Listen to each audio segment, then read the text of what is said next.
All right. Dr. Tiffany Schubert, welcome. How's your summer been kicking off? It's been good. Yeah. I've been able to spend some time with my kids, read a little bit for fun. It's not connected to preparing for class, go outside. It's been good. My understanding is that you are several years running the the earliest professor to hand in all their grading for 3 or 4 years running now. That's right. Is Yeah. that verified? Is that a Yeah, distinction there's a that's plaque. given out? There's You a get a plaque plaque. for that? No cowboy hat, though. No I'm cowboy hat. still waiting for my You are still cowboy waiting. hat. Yeah, I don't know what Interesting. I, as a professor at WCC, have to do to get a cowboy hat. Oh, interesting. Yeah. Yeah, rather than tenure, you could just get a I Stetson. just want a Stetson. Yeah. But I haven't figured out how to do that yet. Mhm. Yeah. Yes. You could just Yeah. enroll at the college. Yeah. I mean, we could get you a Stetson within 4 years. That's true. Yeah. That's true. Yeah.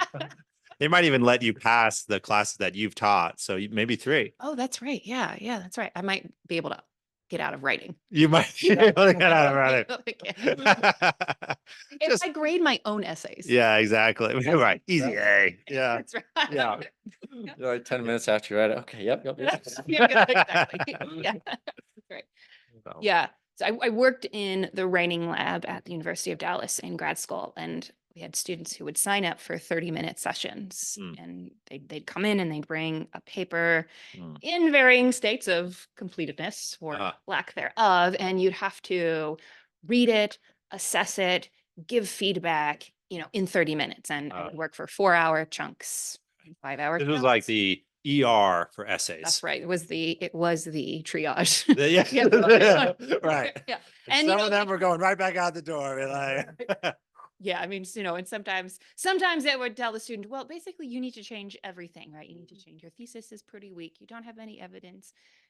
Your organization, real rough, sentences are badly constructed. And then they would tell me, actually, my essay is due in like an hour. right. And you're like, I'm sorry. I'm sorry. Like this. I'm sorry, honey. It's just no Right. hope. It's just no hope. Right. There's nothing we're going to do in the next 24 minutes to That's right. save this. Yeah. Yeah. It's Right. gone. It's yeah. right. DOA. That's right. Yeah. We got to call it, right? Yeah. So I had to get pretty fast, Mhm. very efficient at assessing and evaluating writing there. And so actually I'm deeply grateful for that experience. Okay. And that has certainly then transferred over into grading essays for class. I've heard a professor say when they got some pushback about not reading the whole essay that they said, look, I know what quality this essay is within the first page. Do you subscribe to that attitude? I'm sympathetic to it in that it sounds like less work.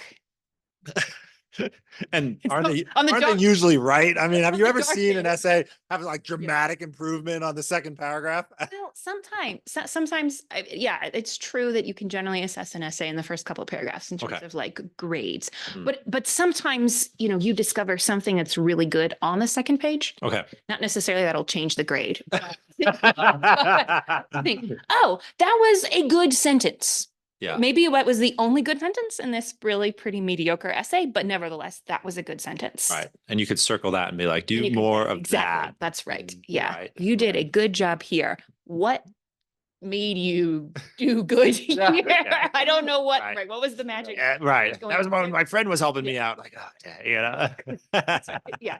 And sometimes they'll say, actually, I was really inspired by a cool sentence that I read in something else. I was like really working on that one sentence. Yep.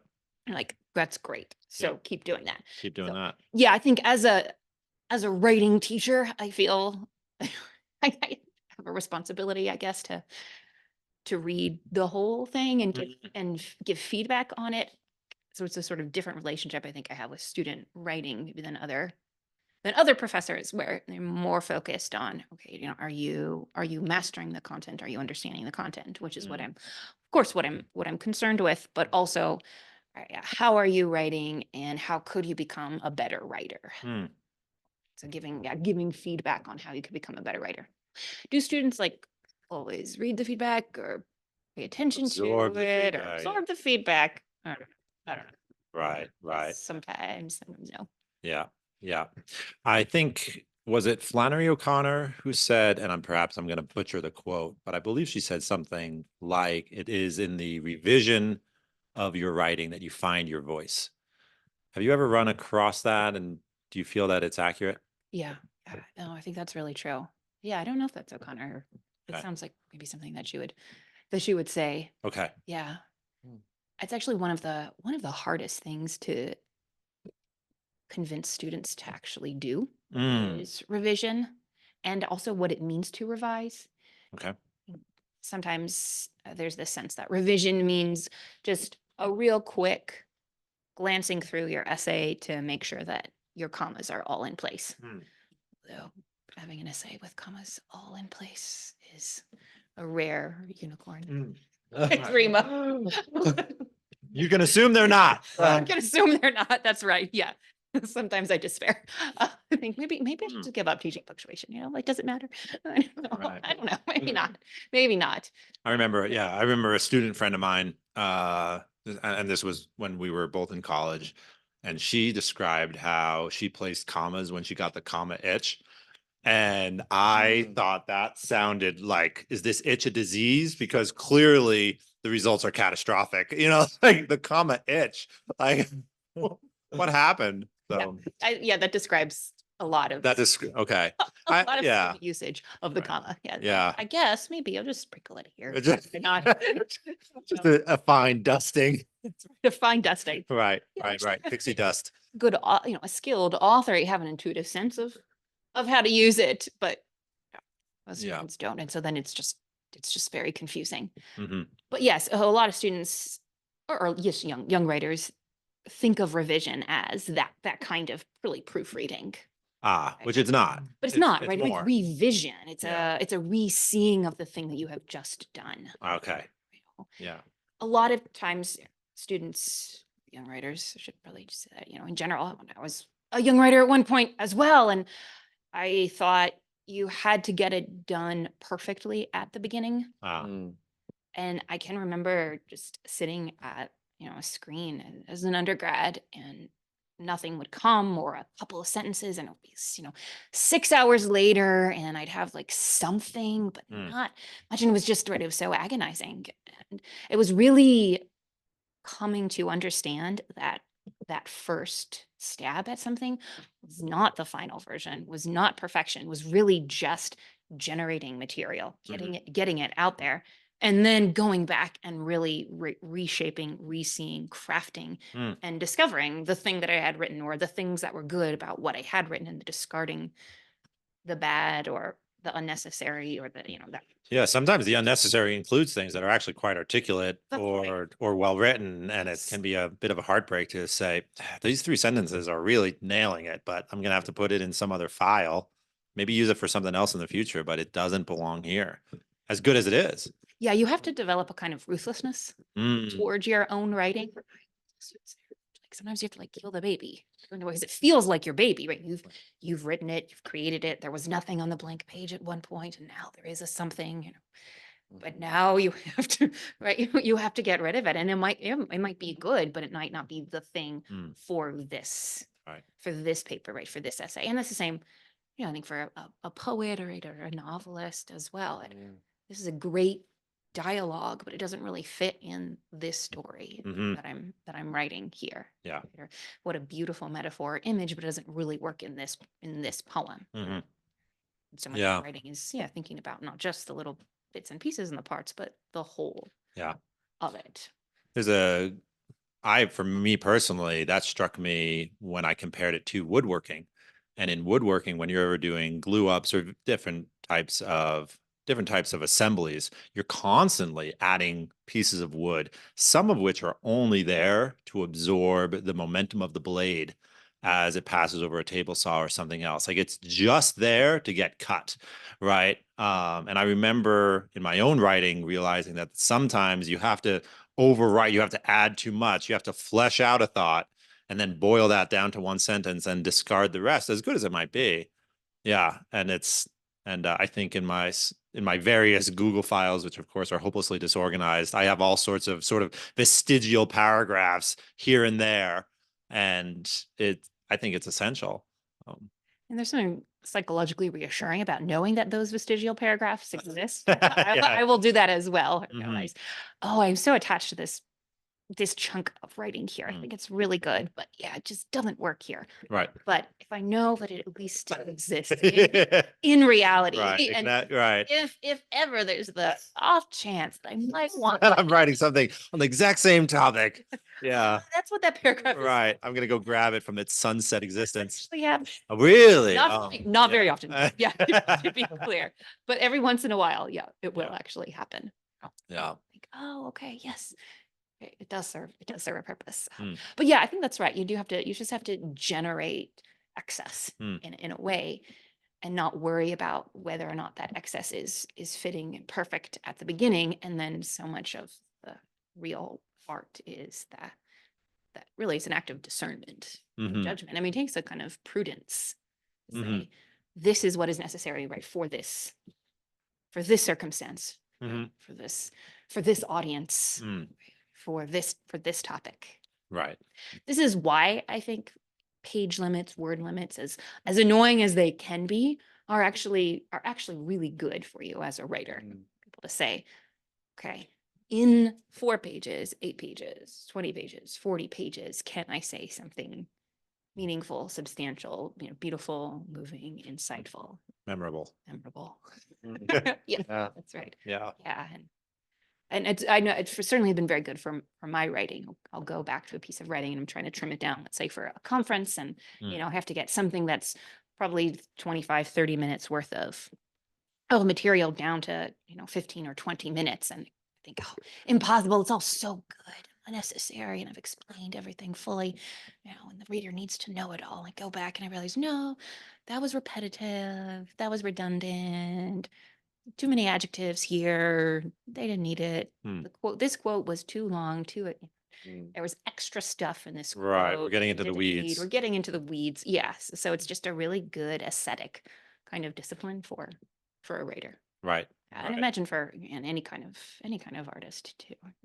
Yeah, I remember Daniel Quinn, who wrote Ishmael, among other things, and he wrote in his introduction where he learned. It sounds like a similar skill as when he was working at a newspaper, and one of his first assignments was to come up with the captions for photographs, right? And so he was constantly limited by where the photo was in the paper, like on the page, by the demands of how it was going to be typeset. And so he was constantly doing this exercise of trying to boil down the description, which might justify several sentences, but he had to justify it down to sometimes not just one line, but say, you have 18 words, right? You have 16 words, right? Yeah. And he said that's where he got the habit of trying to find the real pith of the thing. Yeah, the real core of it. So it sounds like a similar habit Mhm. that you're talking about. Yeah, there's a sonnet that Wordsworth writes where he talks about the cramped space Mm-hmm. of the sonnet, right? The narrow room, which Mm-hmm. of the sonnet that actually, right, is paradoxically, right, the source of inspiration. Mm-hmm. Kind of lack of freedom is actually a real boon to creativity. You're trying to force thought into a certain form, right? And I mean, sonnets are incredibly rigid things, in some sense. Yeah. Just a very, very tight formula. Can you actually go into that for the sake of our audience a little bit more? How is it rigid? Oh, the sonnet form. So let's say a Shakespearean sonnet would have 3 quatrains, Mhm. right? So that's four lines, right? So Mhm. you'd have 4 lines that have their own rhyme pattern. Sometimes it's A B B A, and oftentimes A B A B C D C D E F E F, and then Shakespearean sonnet would have a rhyming couplet, so G G at the end. Mhm. And then the lines in a sonnet are normally written in iambic pentameter. Right? So you've got that's a line that has it's 10 syllables total, but those syllables are divided into we call feet. 2 syllables make up 1 feet, and that's where we get pentameter. So we've got 5 feet. And then iambic, that has to do with where we place stress in words and sentences and lines. And so an iambic foot is unstress followed by stress. Mm-hmm. So the dog, Mm-hmm. the dog, we emphasize dog. We Mhm. say that, and so that's an iamb there.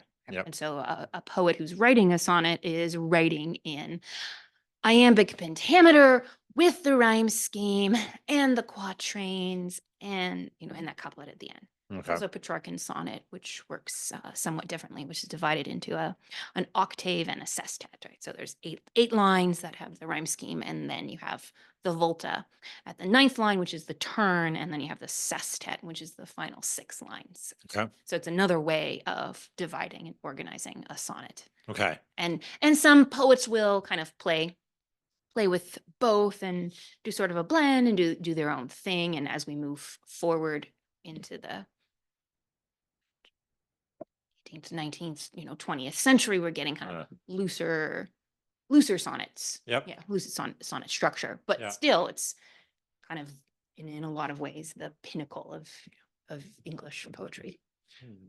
But it's often in the limits, in that structure, because you have to work within the framework, that people find their genius, right? Because it forces them to figure out how to articulate what's on their mind. Mhm. I remember Joseph Sasanka telling me that there had been an experiment in which a producer who had tons of money but just wanted to know, like, what happens if I give different teams of filmmakers a certain budget and a certain story to tell. And he gave, say, 6 of the teams very strict parameters. Hey, it has to be animated. Hey, it has to be done in 2 weeks. Hey, it has to be a silent film, right? Each of them had this really, or hey, you have a tiny budget, right? And then one team he gave basically no limits whatsoever, right? As much time, as much budget, as much whatever you want to do. And the general consensus that came back was, for all of the teams that had produced a film under some sort of limitation, granted, they were film students, maybe not masterpieces, but certainly worthwhile. And the team that had to produce something with no limits whatsoever, it was just a mess, right? There was nothing to guide their decisions. And so anything could be included. There was no time limit and there's no budget limit. It was chaos. So, I mean, and so is it true that in these sonnet forms, some poets have actually found, in a way, their voice? Yeah, I mean, Keats was an okay poet when he first started out, and then he began to imitate Shakespeare's sonnets, Okay. and that was sort of this middle term Mhm. for him. Mm. And out of that process of imitation, kind of devoting himself to an established form and even to an established poet, Okay. in a kind of apprenticeship Yep. relationship, he found his voice. Mm. Right? He found himself. Yep. Yeah, we actually do this a little bit with students at WCC and in Trivium 101, the writing class, where we have them do various imitation exercises. And there is sometimes, that concern.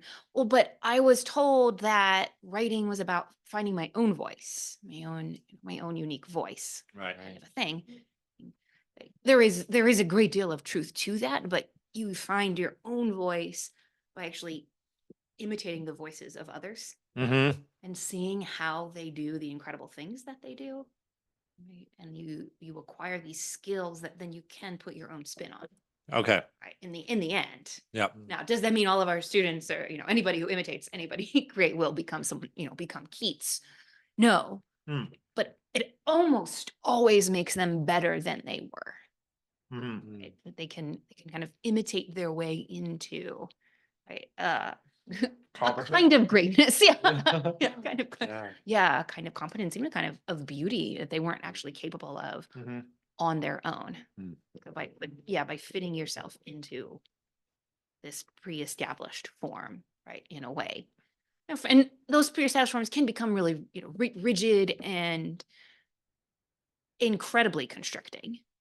And so Okay. poets are frequently exceeding the bounds of of form. Mhm. Is this really paradoxical relationship that poets have with their form? We're adhering to it, but also we're superseding it. Mm.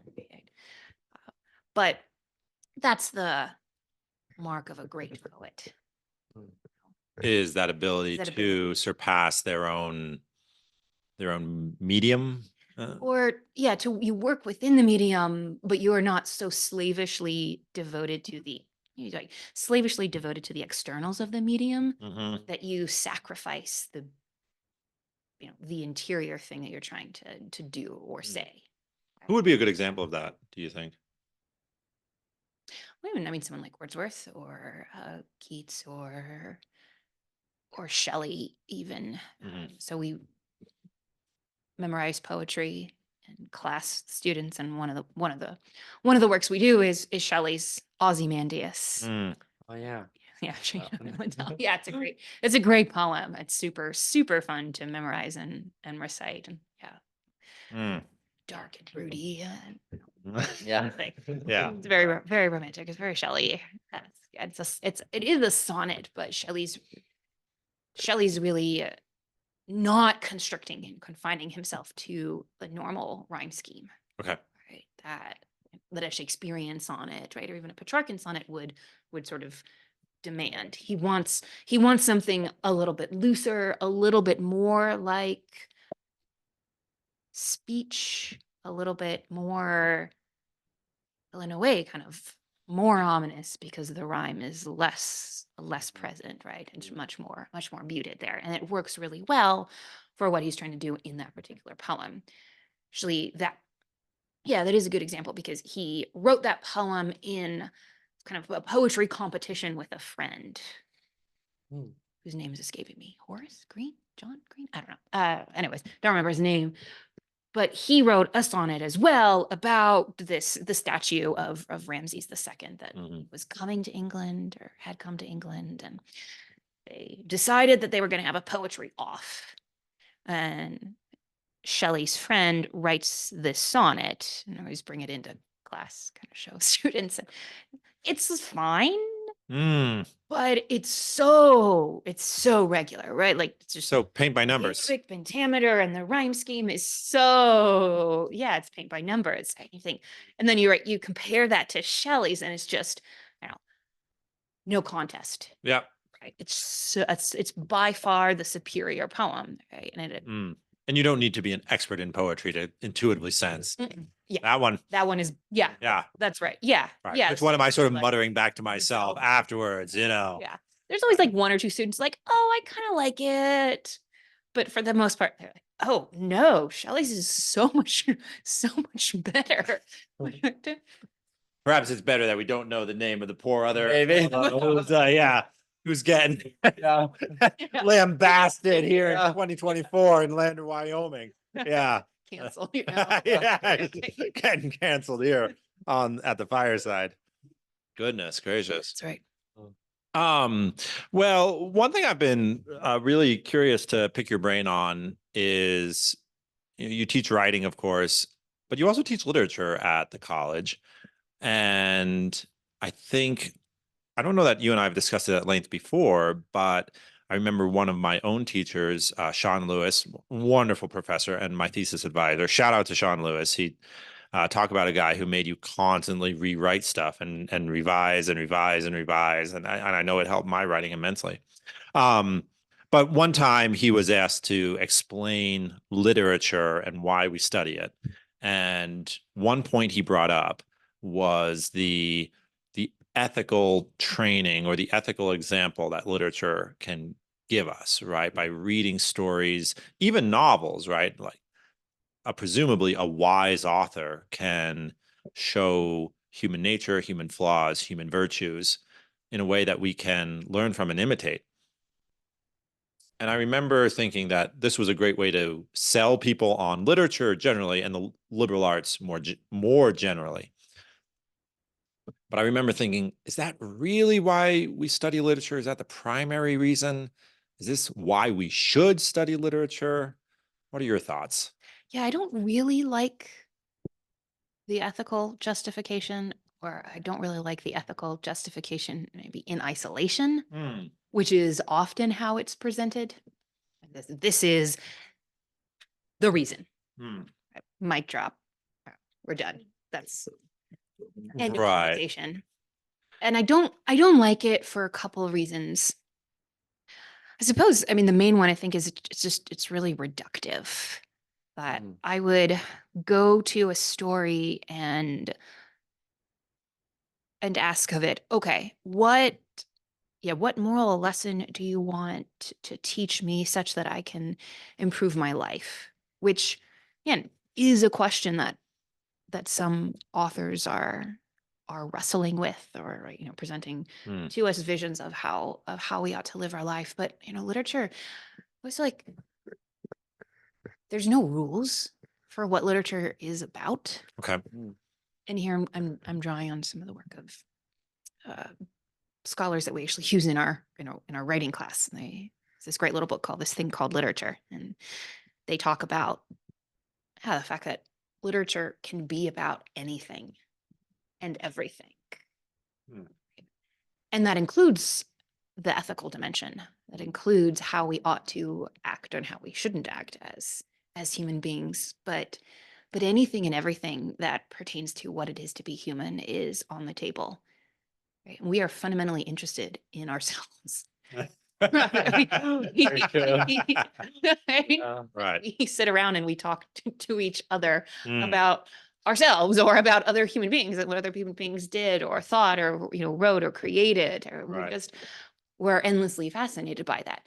And that, right, doesn't have to mean, okay, so then there's no spiritual dimension to literature. Right? No, of course not, because human beings have a spiritual sense, and we have a relationship with the gods. If you're in Homeric context, God, if you're in a Christian world.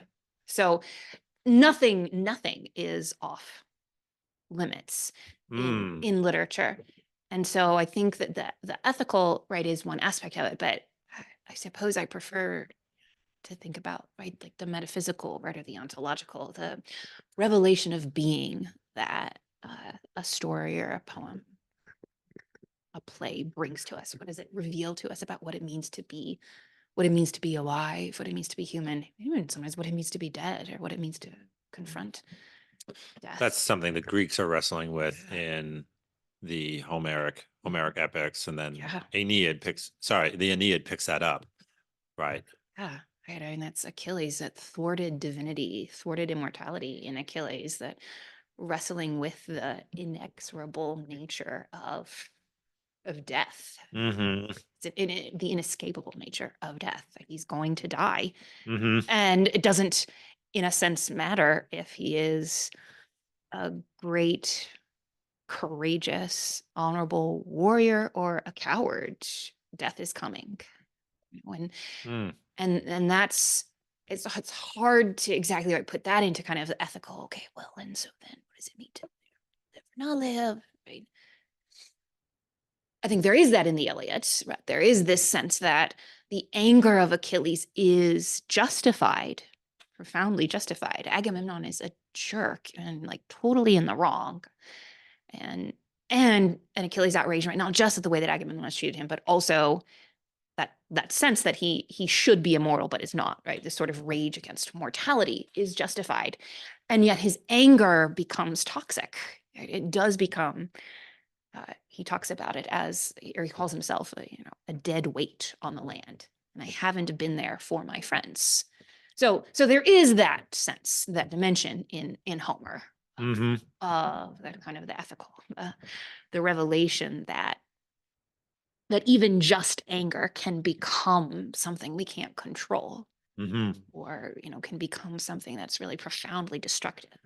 He talks about, he says, my anger was like, it was as sweet as honey, which I think is a really, like, profoundly psychologically astute comment for Achilles to make there, right? It feels good to be in the right. Feels good to be Yeah. angry.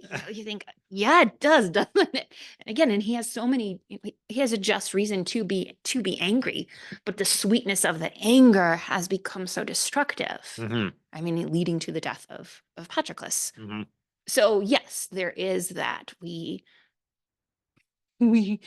ought not to, or we should be profoundly careful about unleashing, right, that the fire Mhm. of anger, but there's so much more in the Iliad Mhm. than just the ethical A lesson to be drawn. to be drawn. Yeah. Yeah. It's kind of that leads to sort of a focus on the family, adventures and Odyssey type approach where it's like this story better have a lesson, or why are we telling it, right? Yeah. Yeah. So yeah, funny anecdote about that. I grew up on Adventures in Odyssey because I was an evangelical kid in the 90s. I mean, so shout out of to course, Dobson. right? I mean, like, let's. I mean, I spent many happy hours listening to Adventures in Odyssey. Yeah. Yeah. Yeah, and The so Barclays, come on. Oh yeah. Yeah. Right, Yeah. My family. Yeah, they were great. Yeah, and so I introduced it to my son, and he really loves it. But he does not like the lessons at the end. He Oh. always skips those. It's like, Mhm. this is so boring. I just want the story, Mhm. right? He just wants the narrative itself, not the moral lesson, right, tacked onto it. And Mm. yeah, I think a lot of times when we're thinking about the ethical dimension, we sort of fall into that trap of, okay, what's the moral of the story?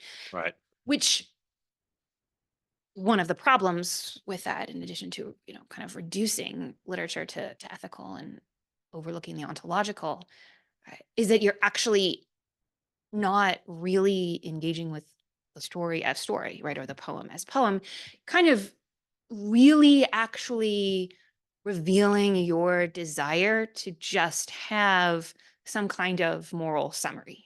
Mhm. Like, the story was really nice, but the thing that I would really like is a little paragraph at the end saying, and boys and girls, when you get angry, even if you're right, sometimes you get a little attached to your anger. And really, and then your friend dies. And so Everything kind of goes down. Oh, your friend died. Yeah.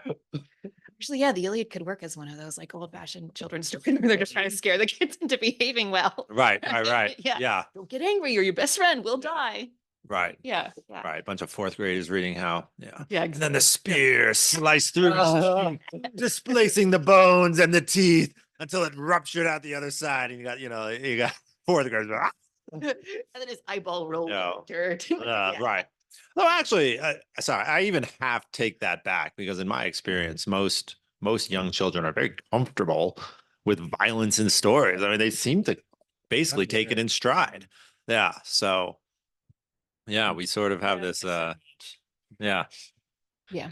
Well, it's interesting. I wonder if like the reason why we hate that bullet point summary at the end is because we don't experience life that way. There's so many subtleties happening all around us that like that's what we're looking for. Because like to see another story and then apply it to our lives is kind of like having all the same elements there.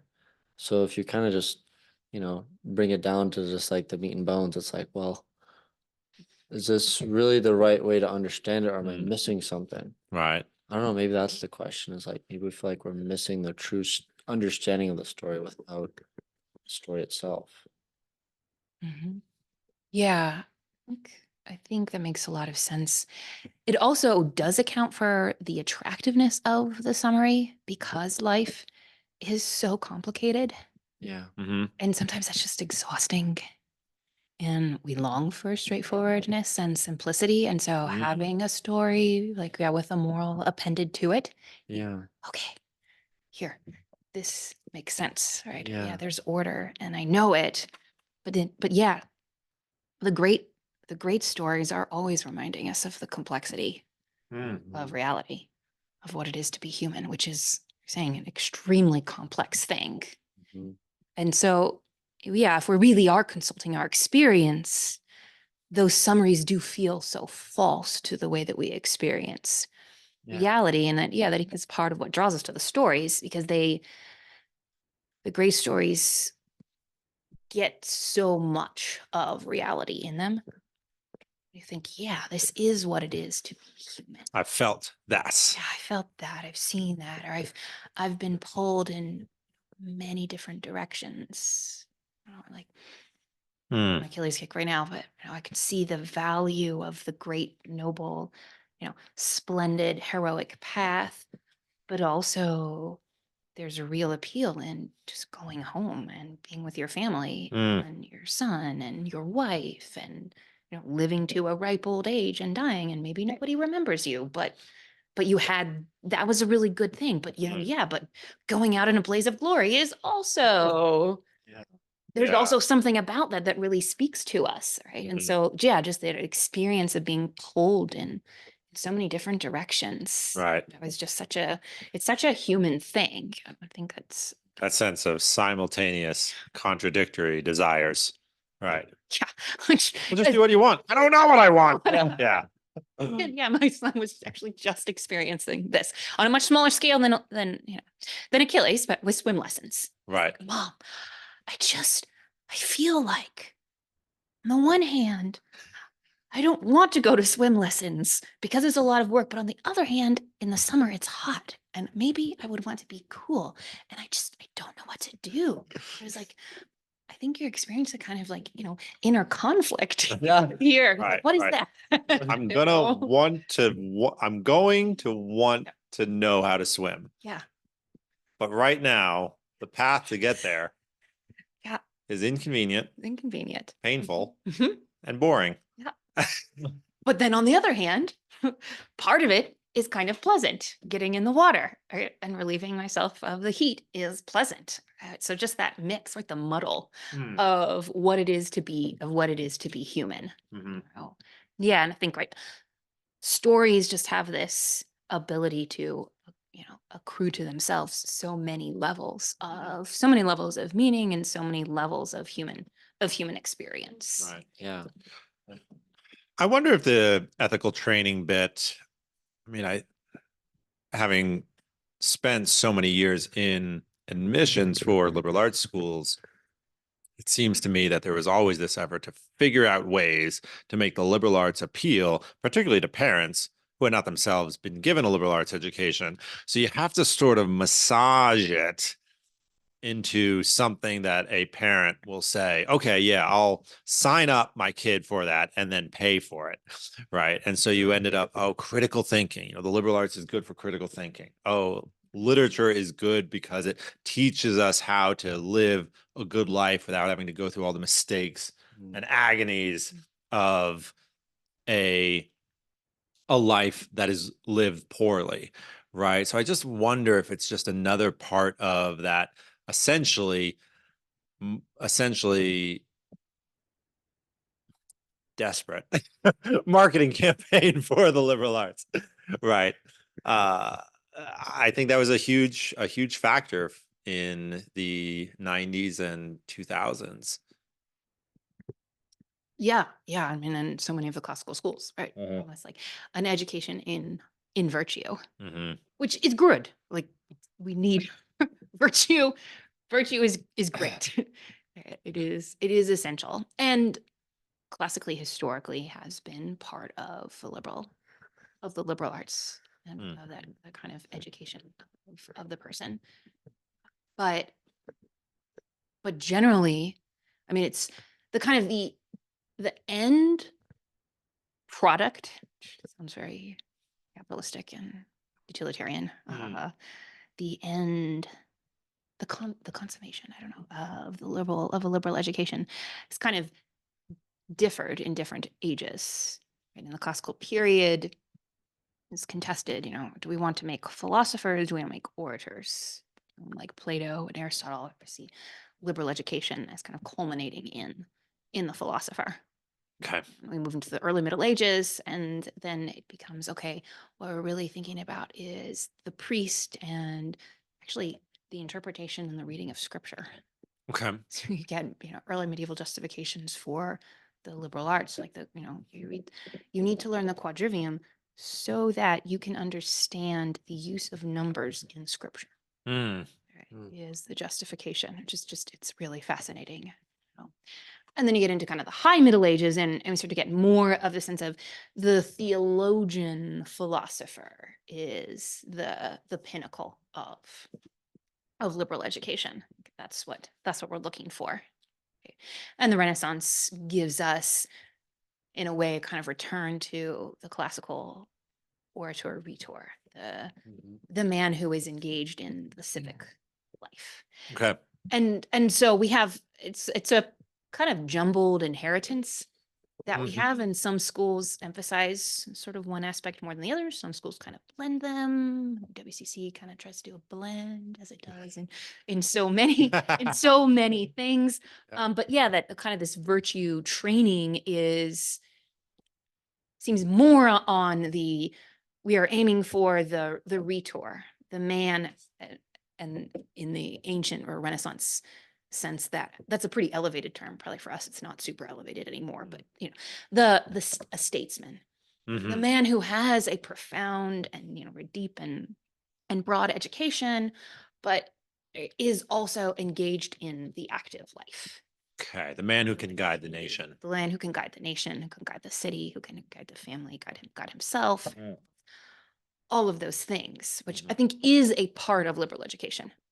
Mhm. It is very much, and it's sort of, I guess you could say there's the kind of like great Ciceronian vision of liberal education, and then the kind of Platonic vision of education, and a lot of the sort of the virtue emphasis is maybe more towards the Ciceronian. And then literature is just a weird thing in general. People just don't really know what to do with it, right? Yeah, like how to fit it into these categories, how exactly to justify it to parents or anybody. Mm. Really, I'm sorry, you're gonna To themselves, read perhaps. stories. You're gonna read and poetry, and yeah, you're gonna learn what the sonnet is. Like philosophy, okay, I could kind of understand that. Like truths about the nature of being Mhm. itself, and theology, again, depending on the audience. Like, yeah, right. Okay. Like That's great. someone should know that. Someone should know that. Yeah. Mhm. Yeah, that's good for my kids. But yeah, literature kind of weird. And it's been weird for a long time. Just and I should say, right, human beings have always written stories and poems and have always valued them. Right. But Isn't how to like classify it and categorize it in some kind of educational scheme can be Mhm. really tricky. right. Really, so Right. yeah, kind of sympathetic Christian to this. school Like, how might do you justify the literature? Yeah. Do you lift the parables out of the gospels and then study them as this storytelling Right, form? yeah. Be like, we're not talking about Jesus, Yeah. just talking about his stories, okay? And, Stories here. we're talking about parables. Yeah. So they're just kind of a funny. And don't you dare thing. tell me what the moral of the story is. That's right. Yeah. Right. Yeah, Jesus does. Although actually sometimes he doesn't, right? He'll just sort of leave it there, Mm. and the disciples will go to him afterwards and be like, "Can you please explain? Yeah. We didn't understand this." Yeah. What are you getting at here? And sometimes it's like, okay, Mhm. I guess I will explain to you. Oh, the seeds mean this. Yeah. Yeah. So I think it's such a funny thing because it's such a universal, innate human tendency. We tell stories all the time. And in certain ways, Then it's the then- best way to get people to pay attention, Yeah. right? Yeah. Why is that? I mean, Yeah. we barely know why it is, but Yeah. man, you start telling a story and it's just It speaks to us right on this deep level. But yeah, Mm. how do you articulate that? How do you defend that? Mhm. I think you can give defenses for it, but yeah, it's hard to do. And sometimes in giving those defenses, we end up making literature into something, or sort of distorting it in a way. Okay. I think kind of distorting its power and saying, well, yeah, we know we want good people, and reading good stories is a way to get us good people. And there is truth Mhm. in that, right? The kinds of stories that you fill your mind with, your heart Mm. with, they do shape who you become. They do Right. shape the way you live. They do shape the things that you love. They do give you a sharpened vision for reality. Mhm. Professor in graduate school would talk about reading Jane Austen, and he would read Austen and read like the social interactions that people had in these little parties and dining rooms, or drawing rooms, or whatever it was, and people would be revealing their characters, left and right, and he's like, that doesn't happen in real life. People don't reveal that much about themselves at a casual, party. And then he started, because we've been reading Austen so much, started actually noticing these things in social interaction. It was like, oh my gosh, we do actually do this. Yeah. All right. And I found that to be the case for myself as well, right? Reading Austen, I think, no way. Right. She's putting, like, there's too much meaning, right, being put in these small little things and comments that people make in these social settings. Right? And again, the more I've read her and the more I started paying attention to social interactions, I think, oh no, it's there. Oh yeah, there it is. Yep, that's the kind of thing that Austen would be writing about. So it does sharpen, right? It does sharpen our vision. Like it does do something, right, transformative to the way that we live, right, Mm. in the world. And that's a really high, good. Yeah. I love that part in Pride and Prejudice when Wickham's character is revealed to be dishonorable. And then she has this trite little paragraph where she describes how the entire town and community, all of the sudden, everyone discovers that, oh, he had gambling debts and debts to various shopkeepers and had insulted various members of the community. And all of a sudden, simultaneously, everyone realizes they had always held him with a degree of suspicion that they had up to this point been entirely unaware. That's And no, I had the same experience because I remember reading that. I don't know, I was 24, 25. I'm like, oh, come on, does that actually happen? Mhm. And then unfortunately, we lived through it in a community I was living in where like someone had been everyone's hero and then fallen out of grace. And then, yeah, the next 2 weeks were taken up with conversations in which people said, I always thought it was funny, or I always had a little bit of an inkling that such and such, and oh, it always struck me as a little problematic. It's like, oh my God, Austen nailed it. Yeah, she was right. We're still doing this. Yeah. She knew. She knew. She did. Yeah, Yeah. she knew. Yeah, and right. I mean, there she's kind of censuring her, not censuring, satirizing the sort of, well, tendency to kind of moralizing. Mhm. Oh well, yeah. I knew that. Yeah, that young man. Mm. He was trouble all along, right? I knew it. And I'm just like, maybe our moral judgments are fairly suspect, right? And deeply fallible. And we rush to judgment all the time. Mm. All the time. Right. Yeah, we do. Yeah. Yeah. No, I remember having this professor who, I mean, God bless him.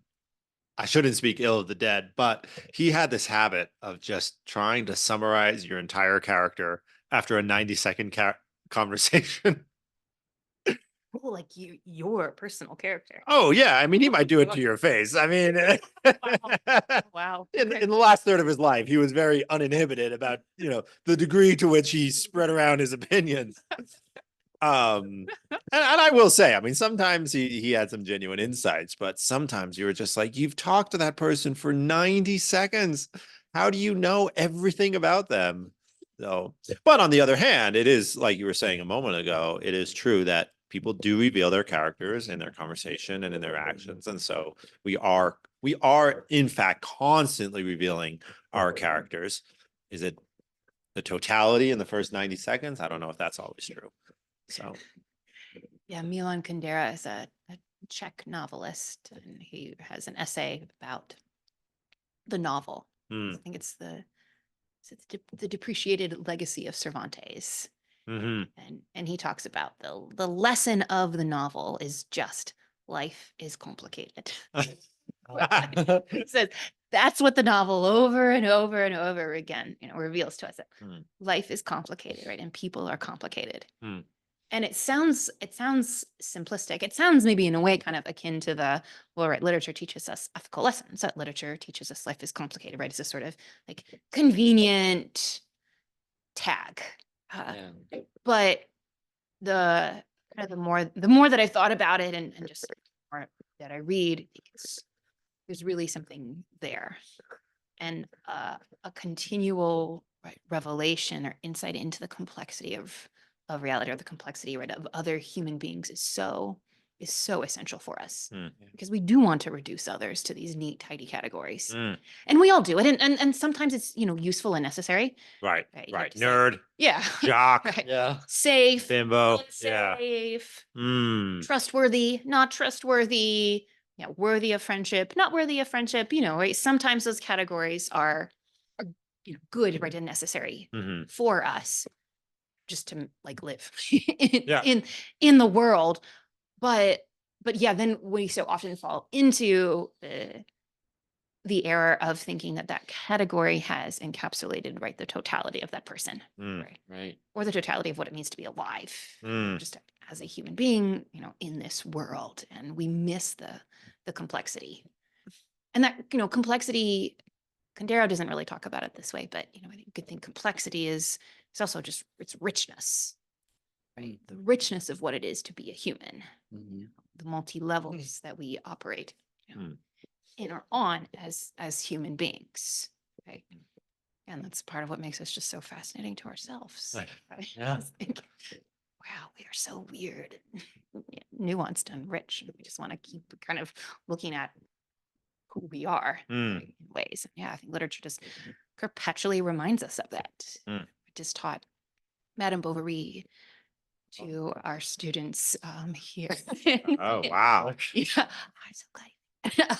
And it's one of those, it's such an amazing, just like absolutely gorgeous novel. Ken Flaubert, right? Wow, every sentence right in that novel is just like exquisitely crafted. Mm. I think, wow. But yeah, there is this temptation when you first read Madame Bovary, and especially kind of in the early parts of the novel, to be really judgmental of Emma, Oh yeah. of Emma Bovary. I mean, she's I won't try not to spoil anything, but she is an adulteress, and Mhm. that obviously is very, very distressing to our students here. Fine. Right. And that kind of, so they put her in that category. She's adulteress, which adultery is bad because I learned that when I was a child, which, right. Yes, right. That's true. Which you should.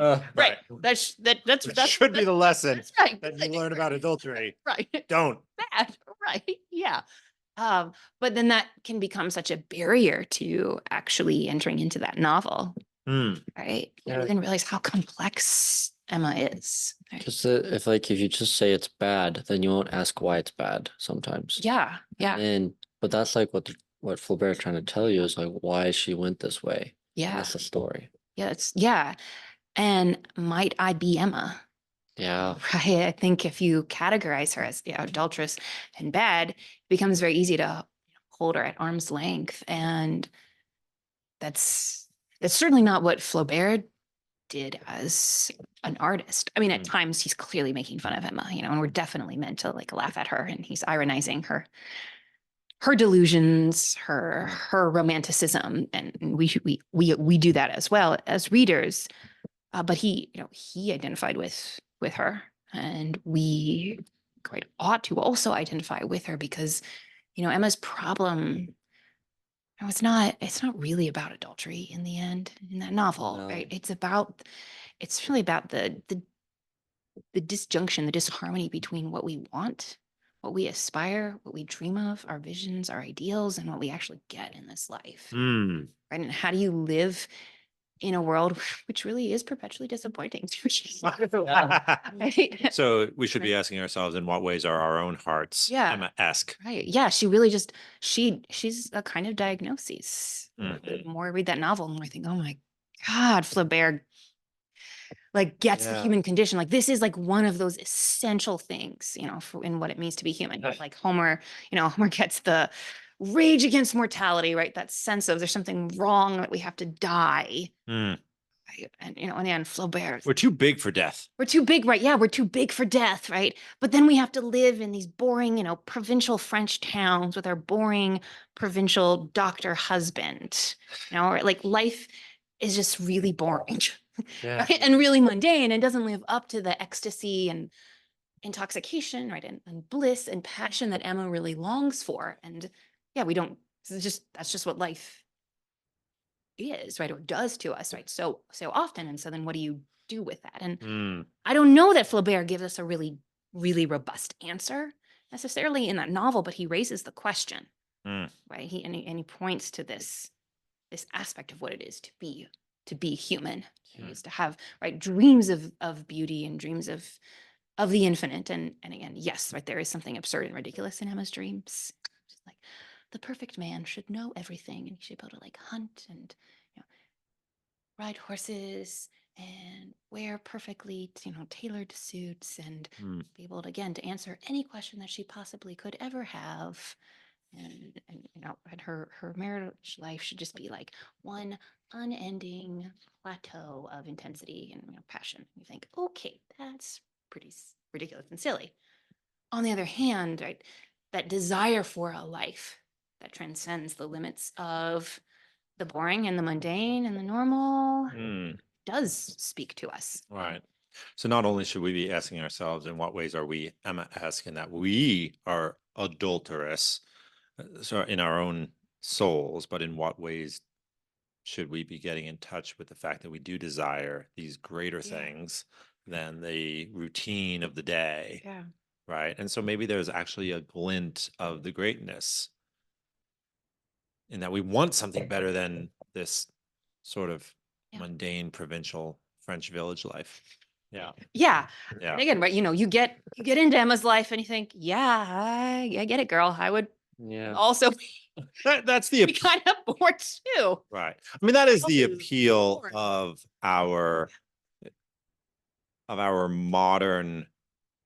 modern set of celebrities that we all follow on various social media, right? Is that we do look to these people and say they are living the way that we Yeah. feel we not that we want to live. Yes, we want to, but they are living the way we feel we ought to.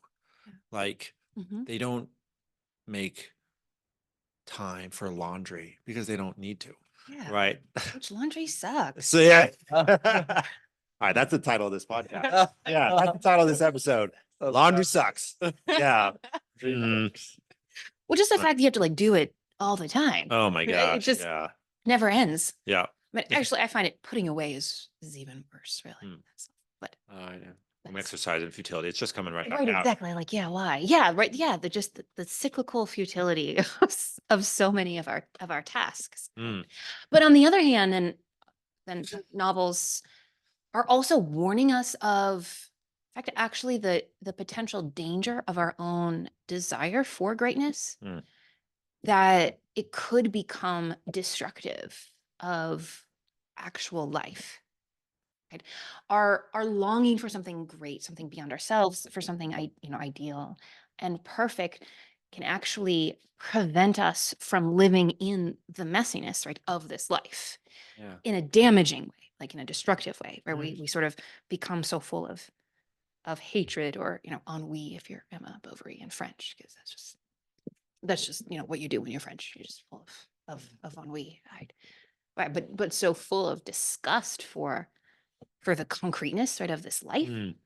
that we become incapable of actually living this life. And that's one of the things that literature stories, right, are always calling us back to, right, is just the concreteness of what it is to be human. Mhm. Right, we live in this world, Right. right, in this body, right, with these people, and that matters. And that like that's where human action, that's where human drama happens. And even the Iliad, for all of the sort of the raging against mortality that happens, it's actually mortality that makes things interesting.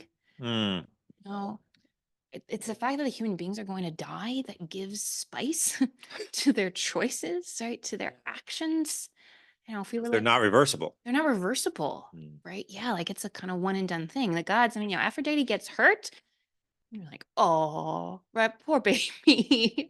Poor Aphrodite. She runs to the knees of Zeus. She just goes, she loses a battle. She's like, I got an owie, and, she They give her gets, the nectar. yeah, nectar, and she's fine. Like, okay, low stakes. But yeah, Patroclus dies and Hector dies, and Achilles is going to die. I mean, they're all going to die. And so the very mortality that is the source of rage is actually the thing that gives interest to human life. I mean, and the gods are so fascinated by the human beings. Like they talk a big talk about like, we're superior to you, but they cannot like leave the human beings alone. Right?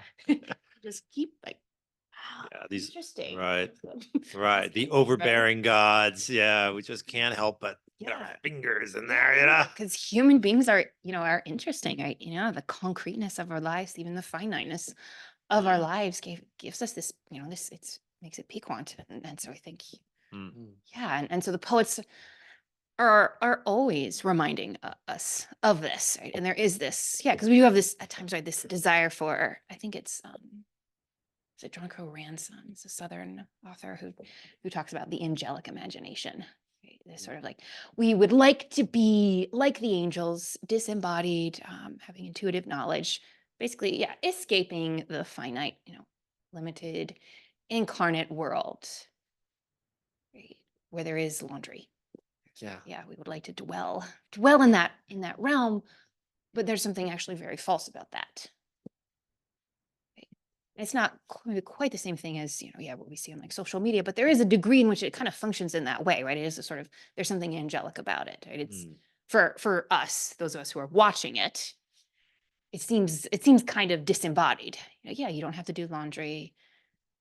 Right. You want to be in Take a Mallorca? shower, brush your hair. You get on right? a plane to Yeah. Mallorca. You want to be in Paris? You get on a plane to Paris. Like you're Yeah. just right. Your I'm thought, about breeze. your thought equals reality, Right. right? Yeah. Oh, Yeah, let's that go to sounds- Paris. Okay. Right. 6 hours later, I'm in Paris. Yeah.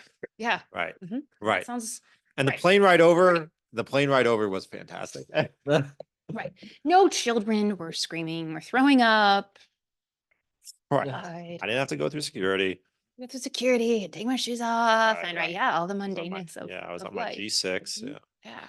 And we live in the mundane life and Mm, and we need to be able to come to terms with it yeah. in a way that's not just hatred and disgust Mm, for the mundane. And so I think it's also one of the things that literature, especially the novel, mhm, is really, really attuned to, Mhm. really concerned with. I always have been struck by the way that is it Amor or Amor Towles in his novel A Gentleman in Moscow. Mhm. He is able to create this character that uh, is in a certain way freed from the burden of that mundane and mortality because he's able to see the beauty in little things, right? There's this beautiful moment early on in the novel in which he's just watching the baker put out the croissants of the morning, right? And he's just watches with delight as these croissants are put out on their racks because he sees beauty in the way the flour and the dough just came together and created this beautiful thing. And that's his gift to the world is that um, there's another moment he sits down on a bed and he's testing the springs, right? And he's listening to the springs and he says, E flat, right? And so there's a way in which he carries this message of beauty to the world around him, even though in the novel, and if anyone is inclined to read it, I highly recommend it. It's just delightful. He's given house arrest. He's given life imprisonment inside inside the place where he lives. It's like a Right. hotel, right? Yeah, yeah, Fancy exactly. mansion. Uh-huh. Yep. Yep. The Metropole. Yeah. Yeah. Aristocratic house arrest. Right. The most tolerable house arrest imaginable. So, yeah, if I were ever condemned to house arrest, I think my one request would be, can I pick the house? Can I pick somebody else's house? Yeah, even better. Whose house are we talking about? That's right. Yeah. Yeah. I don't know if the gallery will suffice, although, you could do worse. Why do you like Austen specifically? You've given some lectures on it. You've made time outside your normal teaching load to talk to your students and to the wider public about Austen and her works. What's the particular appeal there? Yeah. That's so many reasons. I mean, I suppose the biggest draw.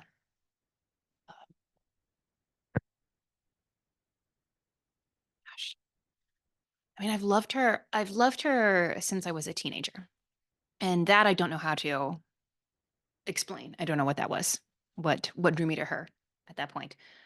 I I would like to imagine that, I sort of intuited her greatness, but, couldn't articulate it or something as a teenager, and maybe that was part of it.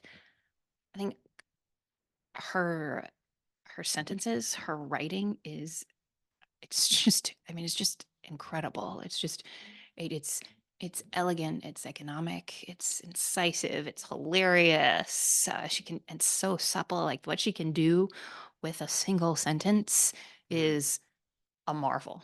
Right? It really is. The complexity, right, that Austen can pack into one sentence, Mm. like the multiple perspectives that Mm. she can convey. Yeah. Do you have a specific one in mind when you say that? Um, I mean, I guess maybe even the famous opening of Pride and Prejudice. Mm. It is a truth universally acknowledged that a single man in possession of good fortune must be in want of a wife. And there's this sort of this sense. Well, she kind of conveys a sense of, right, moralism. It's Hmm. going to be a kind of ethical story. Well, and one of the morals and one of the ethics, or, ethical principles of this is that a single man must be in want of a good wife. But of course, you realize this is Austen, and so she's not actually saying that, right? She's not saying it straight at all, right? It's ironic. And so, how ironic in what sense? Whose perspective, whose voice is she taking on? Here is this, the community, someone like Mrs. Bennet, maybe Mm. there, but then, of course, right in the end,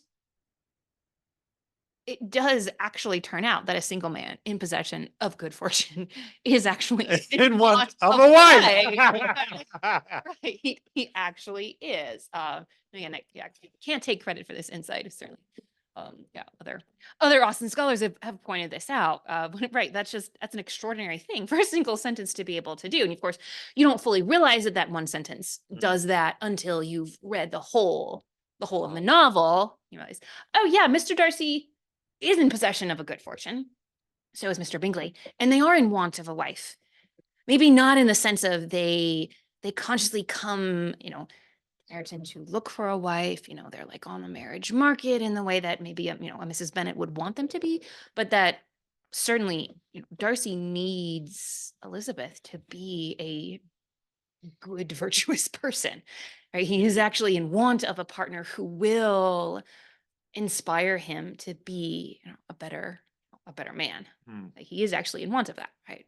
And so that's an extraordinary thing to be able to pack all that in.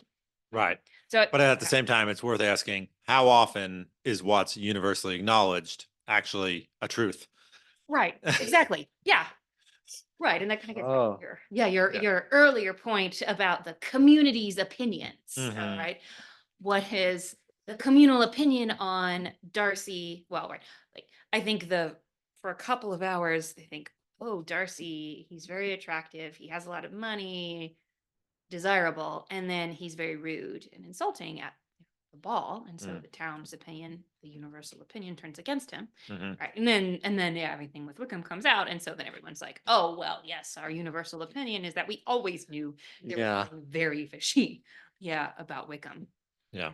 Yeah, so just that the complexity of it, the subtlety, like reading Austen is it's so intellectually demanding and um yeah, rigorous, right? Your mind is so profoundly engaged Mm. on all of these different levels when reading Austen, while simultaneously also being just utterly delighted. I Mm. never ever feel like reading Austen is work. Okay. It never feels laborious, Mm. right, or heavy. Or we're like, this is, oh gosh, right, this passage is kind of just really bogged down here. Gotta push through. Yeah, it's really like a push through this, right? It's just always a pleasure, and she does that while also reflecting on and taking us into very complex, issues of what it is to be a human, and the complexity of subjectivity, like we judge things based on our own particular experience of the world. And sometimes that means we really misjudge things. And another person, it was a very different subjectivity, judges the world very, very differently. She's thinking about the relationship between our ideals of love and the concrete reality in which we live in. I mean, right, she's engaging with these really deep, profound things, but she does so in this extraordinarily, with such a deft, right, and kind of light, gentle touch that I think is kind of unparalleled. To be honest, there aren't really many other authors that that can do that. Huge Dante fan. Probably Austen, Dante. I don't know. That would be very hard. Which to take the Which to desert take the island. desert island, yeah, gun to my head would be. Oh, yeah, that would be an awful decision to have to make. Right, just pull the trigger. Voice there, right? Like that's a. I don't want to. Right. That's a really bad one. But yeah, there are times in Dante, you're like, okay, here's another lecture on the spots on the moon, which actually I really find very charming and endearing and really love that. But yeah, I mean, he's just obviously a different artist and doing different things, but it's just astonishing that she can accomplish that. And I'm deeply, deeply interested in happy endings, since kind of my I guess like expertise, or what I wrote my dissertation on. Oh, no wonder you don't like Cormac McCarthy. Yeah. No, I mean, and I have a deep love and appreciation for tragedy, but yeah, I do feel more naturally kind of drawn to comedy and happy endings. But happy endings don't get a lot of critical scholarly attention. Scholars do tend to see tragedy as superior. It's more realistic. Reality is hard and sad and tragic. And boy, there's a lot of truth in that, right? A lot of truth in that. But we do keep doing this really weird thing where we write stories that end happily. And we keep doing it, right? Just as a species. Even though the critics tell us that these are unrealistic and wish fulfillment and fantasy and all of that, we just kind of keep doing it. And Austen gives us these really wonderful happy endings that are really rich, and in contemplating her happy endings, learned so much about happiness, about virtue, about the relationship between virtue and happiness. And also the ways that she ironizes and qualifies the happy ending. Kind of qualifies the temptation to romanticism that we have, but nevertheless still gives us this happiness there. What do you mean by qualifies the happy ending? Yeah. So Austen very famously, she's very withholding. If you go to Austen for like a romantic high, I think you're going to be disappointed. She'll do things like not tell you what happened between the lovers. In Mansfield Park, which is maybe her, well, I guess the heroine is her least beloved heroine, Fanny Price, who is in love with her cousin, but it's okay because that was okay. In Austen's time, that was okay. It was a normal thing. Still, genetically probably not a good idea, but socially at least was not taboo. But she's in love with her cousin. He doesn't realize it. He's in love with another woman. That woman reveals herself to be false and undeserving, and eventually Fanny and Edmund, her cousin, end up together. But the narrator doesn't tell us really how they end up together. She says something like, at the time in which it was right and fitting for Edmund to transfer his affections from Mary to Fanny, he did so. Right. But I'm not going to tell you, I'm not going to tell you the timeline, and I'm not going to give you a scene in which he declares his love, right, or Fanny declares her love in response. And then they're married, and then we learn where they're going to live after they get married. And there's some hint that at the very end that she's probably pregnant once they get married. But she doesn't give us the romantic high that we would expect, and she does this. She does this pretty consistently. Persuasion is maybe the one where she's most romantic. We get that very famous letter that Captain Wentworth writes to Anne Elliot. And it is, you read it and you think she could do like Drippy. drippy, he could do intense, if she really wanted to. Although I think it would be very hard for her to do anything really super straight. Right. Mm. Definitely, deep, sincere passion, like all the way, to sustain that all the way through a novel. There's no way she couldn't do that. Right. But she Okay. could give us scenes, right, Mm. of, intense, high ardor and passion. And she doesn't. She just withholds all the time. Mm. Or when, let's see, it's in Sense and Sensibility, when Edward Ferrars and Eleanor Dashwood are married. They get married, and we're told the two things they really are wishing for is, I think, the marriage of Marianne, Eleanor's sister, to Colonel Brandon, Mm. and better pasturage for their cow, which is just not a romantic thing at all. No. But they want their cow to have better pasturage. And it's just it's a really wonderful detail there, and brings us like kind of into the concrete, experienced world where people, if you're living in the 18th century, have cows, Yep. and you need to have pasturage for your cows. Oh, I mean, milk. This might cheese, or occupy cow. your daily thoughts. This might occupy your daily thoughts, even if you are, blissfully married to the man that you love, and Mm. blissfully married to the woman that you love. You would also have to think about some cows. Okay. Like, so yeah, these sort of intrusions of the, of real experience Mm. in the midst of kind of real passion, right, a real joy, real intimacy that her heroes and heroines find with each other. Right. Mm. She sort of is always grounding us kind of in the real, and that blending, I think, right, yeah, of kind of ideal marriages that she's presenting as the kind of companionship that human beings, virtuous human beings, ought to aspire to, combined with, just a real concern. The end of Mansfield Park, right? Edmund is a minister, and his family is very wealthy, but he's a second son, so he's not going to inherit the family estate. But there is a parsonage attached to the estate, and very conveniently for Edmund and Fanny, the former occupant dies. Oh. Right? And so they get to have the parsonage. and there's probably some irony of people being a little bit callous towards the death of others, but also a just kind of straightforward acknowledgement that, Well, this worked out. this works out. This is kind of convenient for them. Yeah. think- I'm a minister in Yeah. need of a parsonage. In need of a parsonage. It's and- the truth. It's not universally acknowledged that, right, that every person must be in need of a parsonage. Pretty close. Right, right, Pretty close. right. Yeah, universally acknowledged there. Yeah. Right.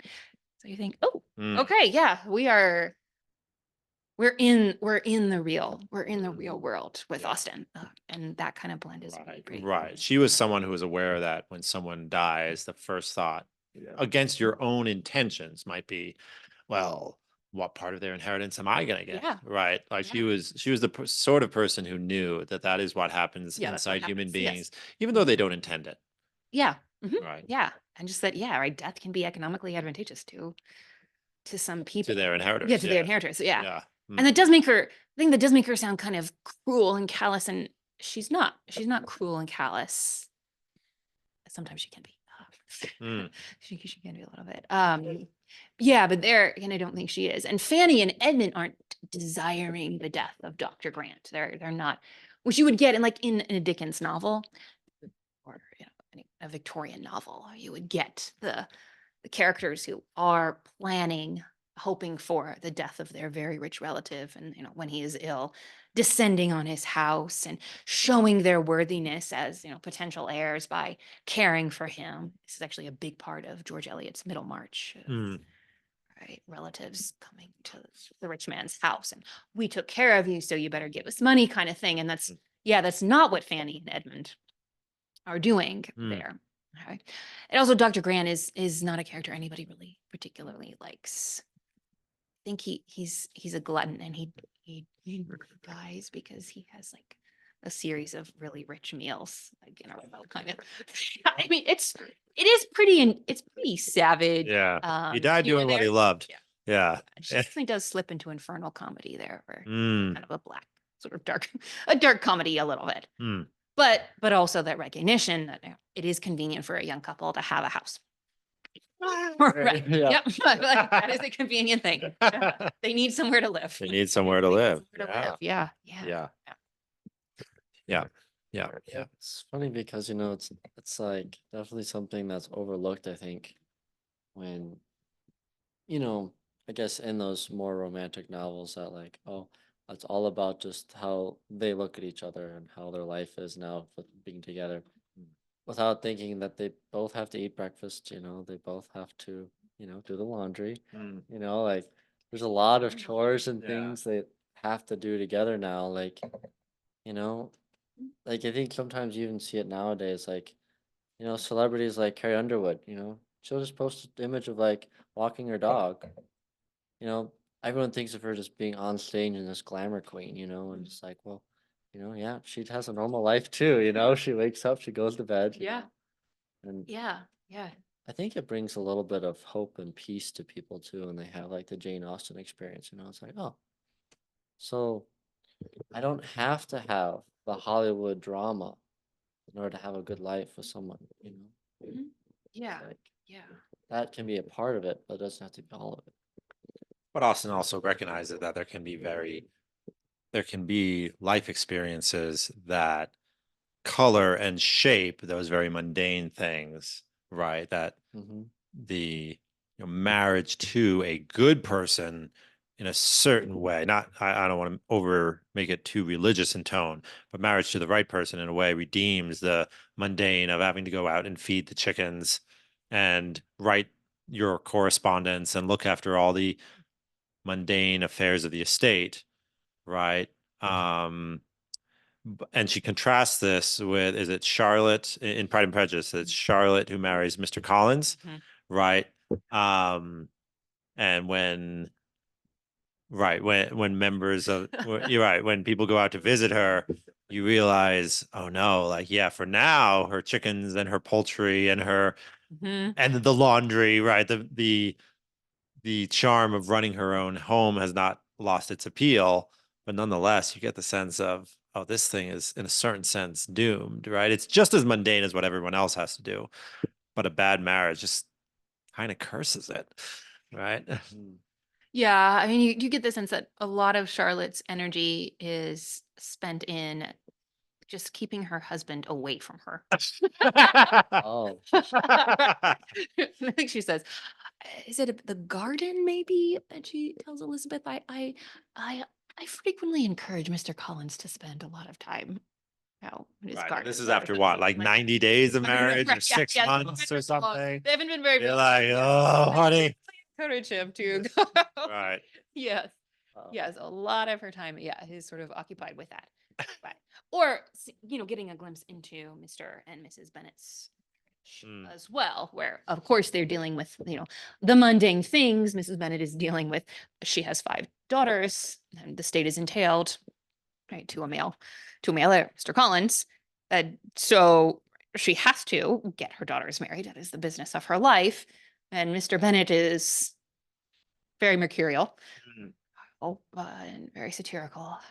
No, we won't go to see, I have no interest in Mr. Bingley. And lo and behold, then I did actually go and introduce myself to Mr. Bingley. And just, yeah, they're not really partners in the Mm. kind of the mundane. Right. One of the most um, intimate, actually, moments in Emma is it's a conversation that Emma and Mr. Knightley have. This is before they're married, before she realizes that she's in love with him. So it's, nothing has been, declared between them, but they're at a friend's house for dinner, and it starts to snow, and there's this panic about getting back in the snow. What do we do? What do we do? And Emma's father is a very hypochondriac and Mm. anxious and very very emotionally fragile person, and everybody is, I don't know what to do. And Emma and Mr. Knightley just have this exchange, and it's just 4 or 5 kind of lines like, what do you think we should do? I think we should probably order the carriage. Okay, I think that's best. Great, let's do it. Right. And I think, wow, like this is a really profound, insight into the intimacy that they share, and their effectiveness as a couple. Right? They just get the practical stuff done Mm. together. Right? They solve the problem, right, in this very straightforward, efficient, clear way. Mm. And again, yeah, it's nothing romantic. It's not and then I gazed into your eyes and I saw your soul and knew you were the one for me. It's how do we arrange getting home in a snowstorm, which Right. turns out to be actually not that big a deal in the end. Right. But yeah, they handle it well. Yeah. It's just always a moment of really love. Okay. Yeah. Yeah. They're going to be really good at the practical stuff. Yeah. Like very few novelists, I think, would show us that, or very few romantic novelists would kind of show us that Mm. aspect. They wouldn't feel the Yeah. need to reveal that part of it. So yeah, again, yeah, it's so mundane. Like, who cares how a couple would figure out how to deal with a weather-related crisis? And yet, if I'm to understand my own married friend's experience correctly, that is 97%, Yeah, yeah, right, 98. Yeah. because Right. that's most of what life is. Right. Right. Right. It's like, okay, yeah. What is your schedule today? What is the kids' schedule today? Okay, are you going to take the kids? When is You the gonna take laundry kids? going to Right, get yeah. done? I don't know. Yeah, when is it going to get done? Yeah. When I do it. Hmm. No, actually, Aaron does the laundry. So Hmm. most of the time. Yeah. Oh no. I mean, there are certain domestic chores. If I ever am married, there are certain domestic chores I have every intention of saying, I'm not I'm not taking part of it. But on the other hand, there are others where I'll say, don't ever worry. Like, I don't want you to worry about this. I will handle this. Yeah. Mhm, mhm. Yeah. Yeah. Well, and yeah, I think every couple kind of works it out Right. differently, right? Right. This is Yeah. what we'll do. Uh-huh. Yeah, and I think Austen would very much realize that is just, yep, that's just a part of a marriage. I mean, she doesn't do a lot of let's look at the couple beyond marriage. Yeah. None of her novels feature as main characters a married couple. Is that true to As say? main characters, no. I mean, we Okay. do get some side characters. The Gardners in Pride and Prejudice, Mr. and Mrs. Gardner, are one example of a good, right, strong, healthy Yep. marriage. Also, the Crofts, Admiral Croft and Mrs. Croft in Persuasion, they're actually really fabulous.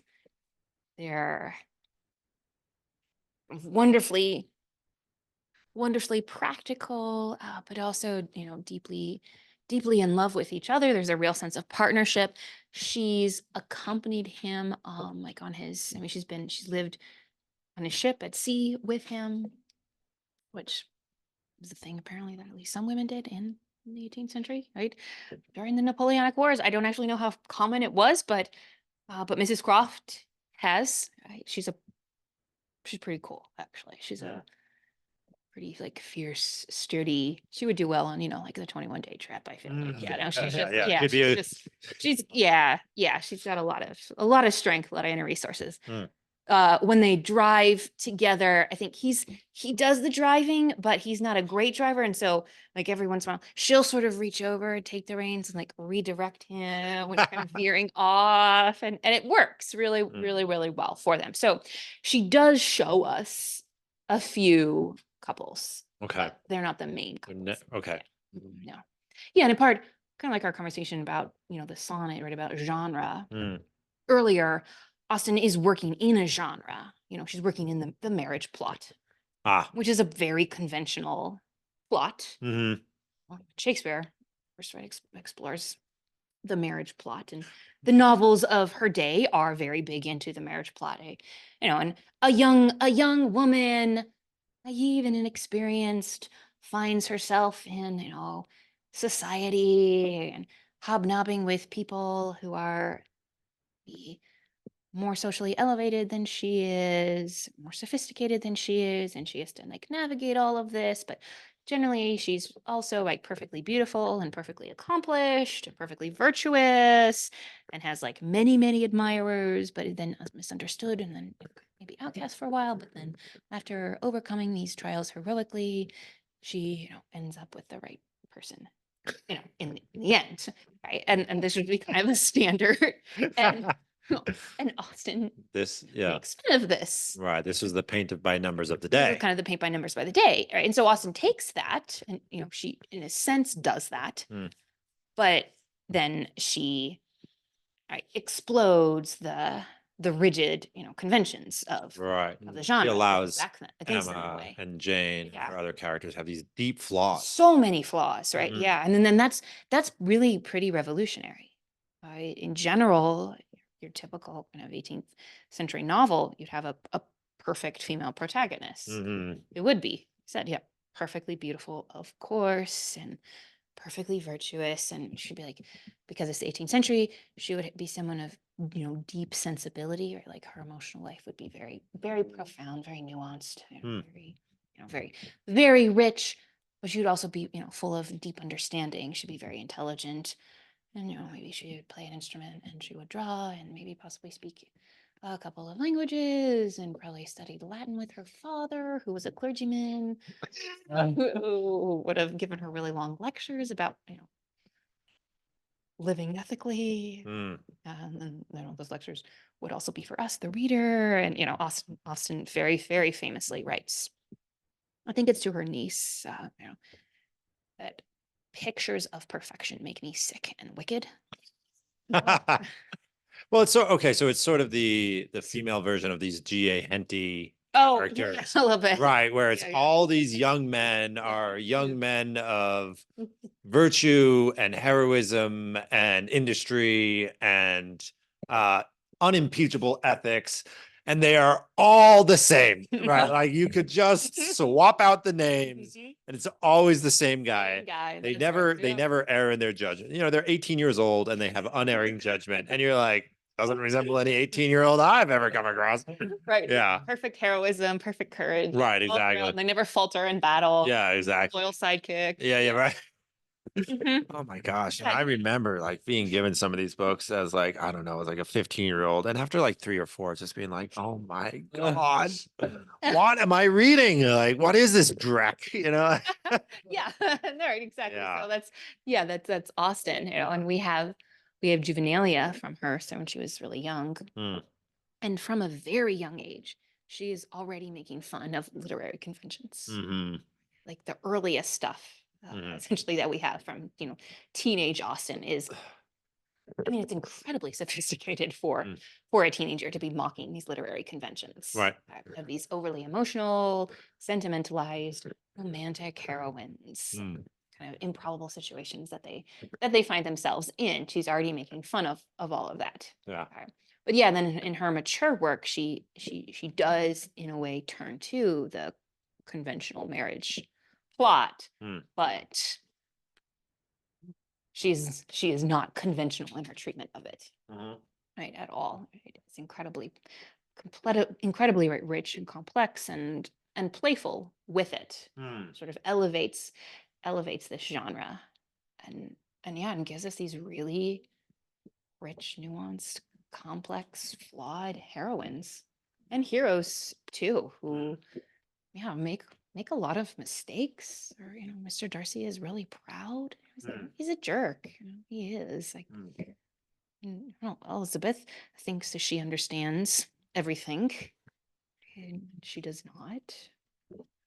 Yeah, and then it's pretty astonishing, really, kind of in the literary history, actually, to have women who are flawed characters, and then women who go on these kind of journeys of growth Mm. and maturation and development. It's pretty rare. If you think about the great stories, they tend to center men, and the men are the ones who go on those journeys, Mhm.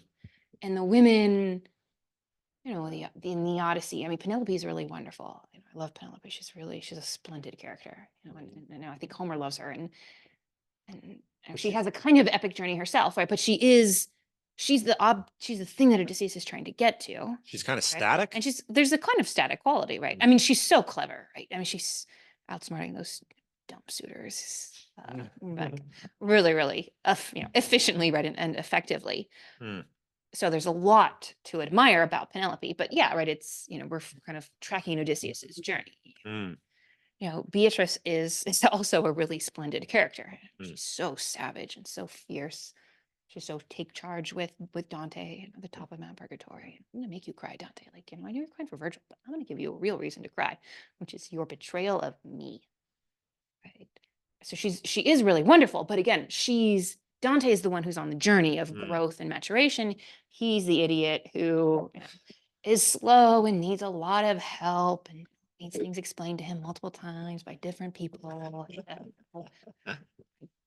And so it's pretty remarkable that Austen gives us these female characters who go on journeys, not journeys to heaven, right? Or journeys throughout the Mediterranean like Odysseus, but nevertheless moral, epistemological right, journeys where they realize I failed in virtue, or I failed to accurately apprehend the nature of reality, and they grow and and they mature. That's she's kind of both drawing on conventional genre stuff, and then also Right. Elizabeth Bennet at one point says, "Until this moment, I've never known myself."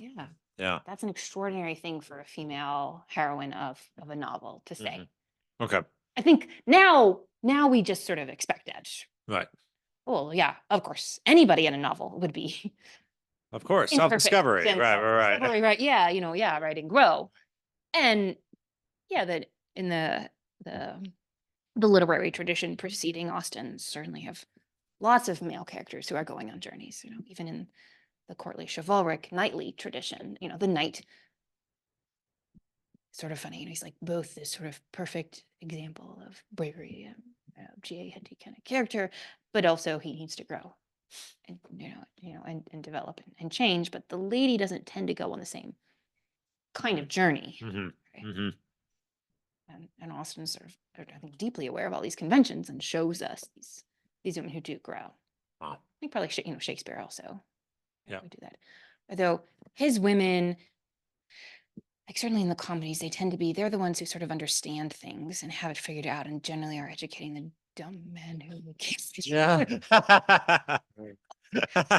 In the tragedies, they just get killed. But Right. yeah, so it's a really, she's sort of playing with that conventional female heroine in, the way we see Shelley playing with the sonnet form. Why do you think that is that Shakespeare does that with the women characters? Do you think he's like Jane Austen and saying something that's very true and we just don't notice it till he writes it down? Or do you think he's just trying to emphasize something? Yeah.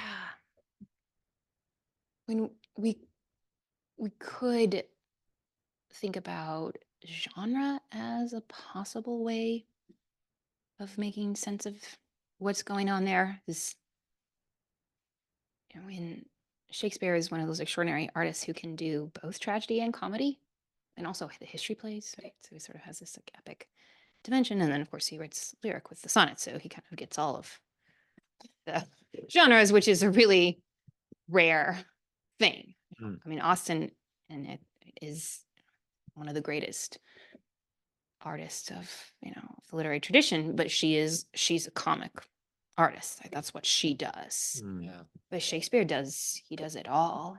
And and in tragedy, we're looking at a world that is ruined, a world that has fallen, and one of the aspects of that ruined, fallen world is this division between men and women, and interestingly, really the victimization of the feminine, which is actually something I could say that the modern world is very attuned to. Yeah. And it is kind of remarkable, right, that Shakespeare is aware of that fact. Yeah. In a deeply broken and fallen world, women are especially victimized. Yeah. Ophelia Ophelia is driven to suicide. I don't really hold her as deeply culpable for what happens. Desdemona is murdered by her own husband. Well, Cordelia is hung by Edmund's command and don't really fare well. Tragedy and comedy is a world renewed or restored, a world where the community struggles and make mistakes, and the characters struggle and make mistakes. But there's generally in comedy, not always, but generally a kind of restoration, a renewal, redemption, and hope. And so we see, rather than being victimized, the woman is she's valorized. Yeah. And then the In the comedy that broken. Eden sort of breaks back through, Yeah, at least in a sense, in a right? way, Yeah, in a way, to never. an extent. Yeah, almost never with any kind of naive perfection. I think Shakespeare, like Austen, has that ironic grounding in reality quality to him in the comedies, in the romances as well.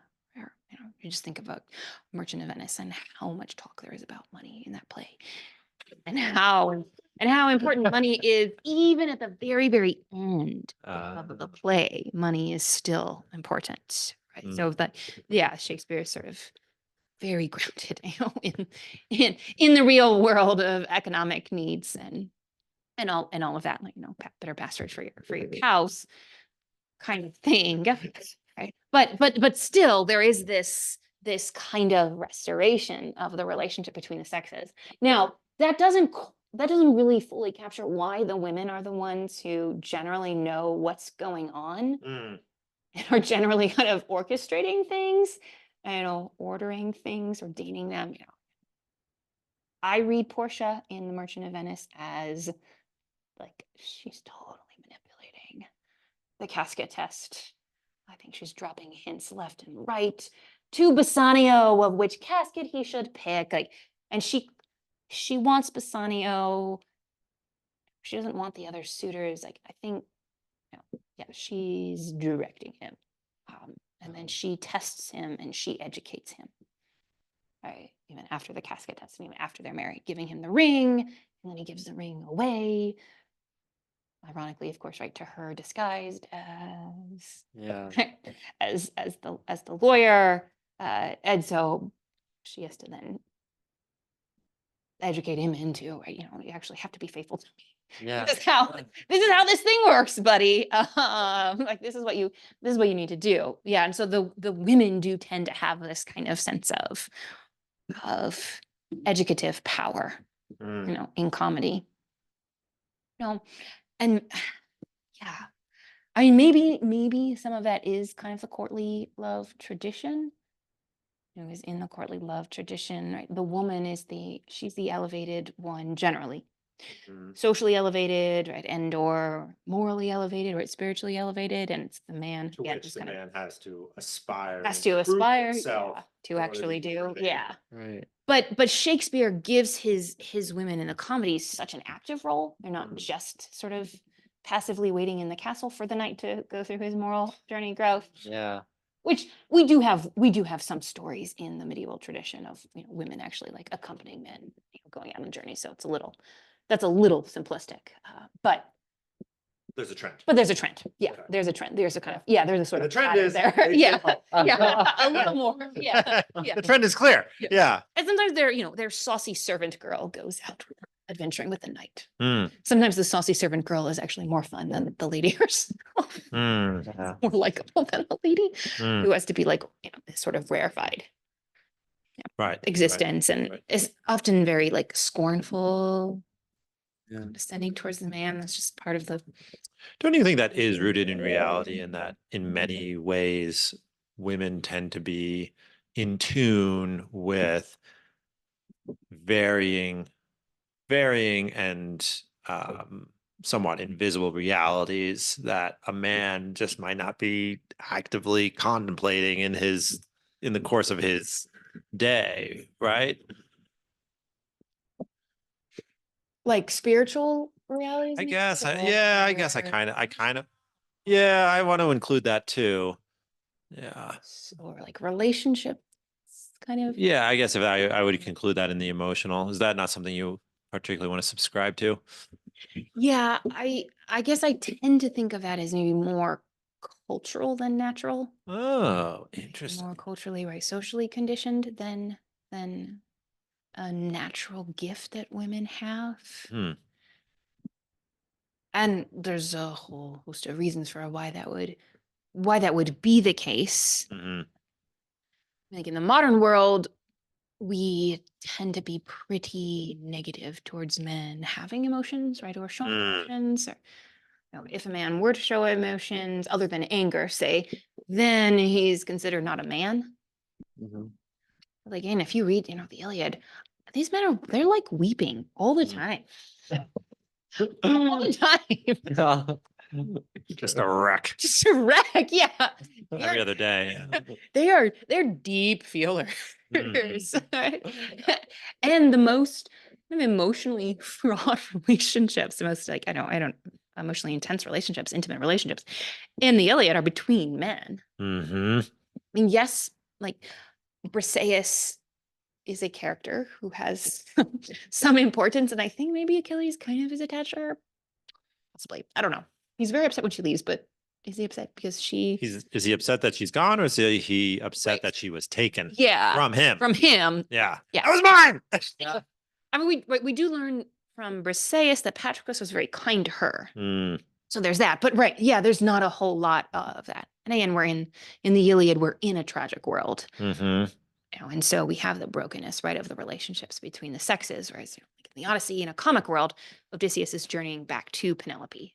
Right. And so there's that aspect. But nevertheless, there's this profound intimacy, right, between the male characters and deep emotions. I mean, right, when Patroclus dies, he's devastated. He weeps, he spreads dirt, right, I think on his face. I mean, he's sort of utterly distraught. And I think we have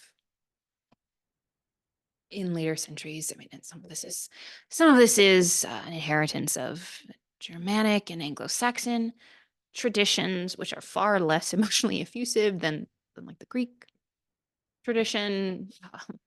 Yeah, really, really problematized male kind of emotions and sensitivities Hmm. in a way. It's actually really interesting. In Austen's time, there's this movement towards treating men or seeing men as the more emotionally insensitive and intuitive Hmm. sex.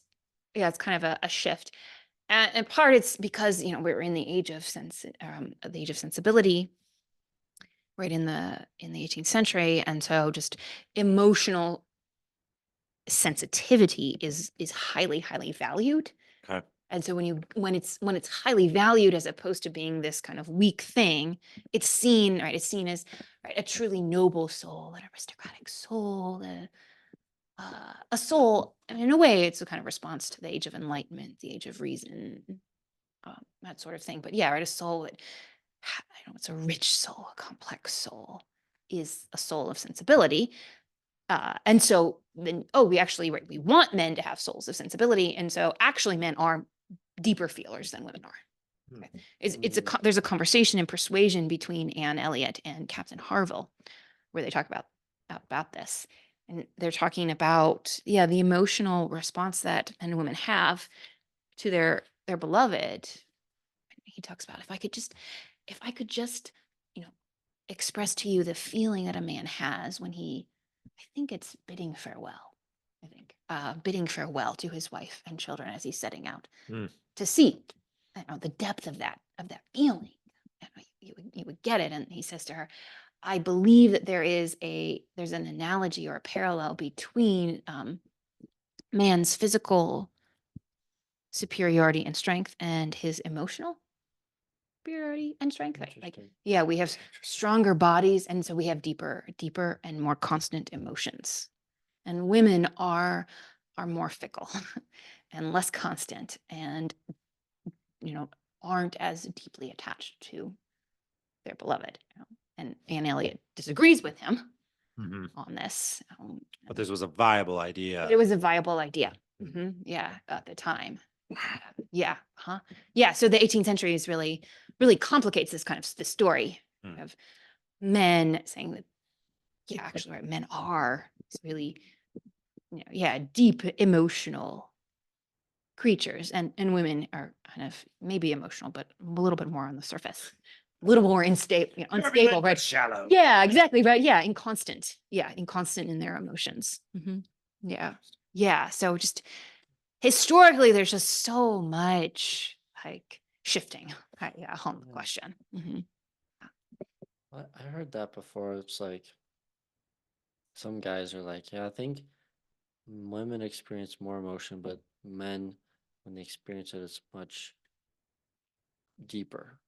It's like, at least this was his theory. Like, when men are sad, they're really, really sad. Or if they're happy, they're really, really happy. But it's hard for them to kind of go beyond their like their middle status. It's like they're just kind of cruising along.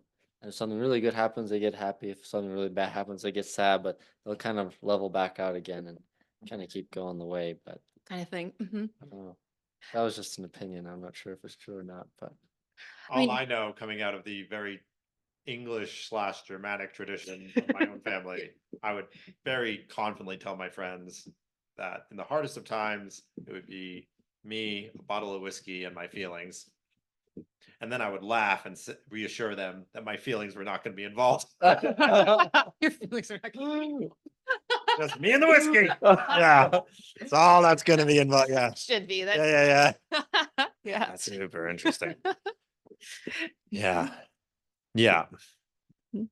Yeah. I mean, I guess Marvel's argument there Yeah. in the novel as well. And Anne just says, no, that's not the case. Actually, what Anne Elliot says is, she says, I don't want to claim that women love more than men do, but that simply that women have, it's very sad, actually. It's like women have more constancy when all hope is gone. Oh. Right. And she's thinking, of course, of her own situation, which Captain Wentworth is no longer, at least as she perceives, Captain Wentworth is no longer in love with her. There's no hope for them to be together.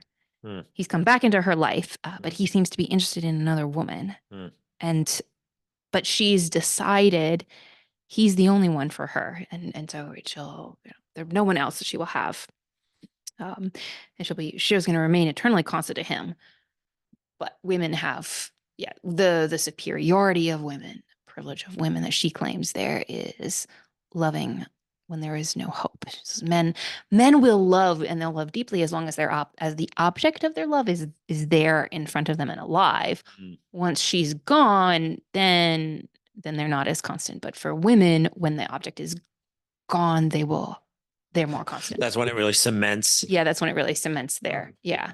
Which none of this, though, actually, right, is in fact true in the novel, because Captain Wentworth loves Anne and has loved Anne and still loves Anne. Right? Doesn't actually love another woman. So Anne's melancholy there and all of that, she's not right. The construct is off. Yeah. She's also wrong. Right. I mean, Captain Harville is clearly very wrong about a lot of things. I mean, about women and their fickleness, their inconstancy. But yeah, Anne is also wrong about women. Wentworth loves her and has always loved her. And even when he flirts with Louisa Musgrove, but he doesn't actually love Louisa. He just says we learn later it's his angry pride that kept him from Anne going back to her, because she broke off their engagement. Yeah. Yikes. Yeah. Again, talk about imperfection. A hero who has angry pride that keeps him from going back to the woman that he loves after he's made his fortune in the Navy, and saying, "Will you have me again?" And that keeps him apart for 8 years. Yeah. Right.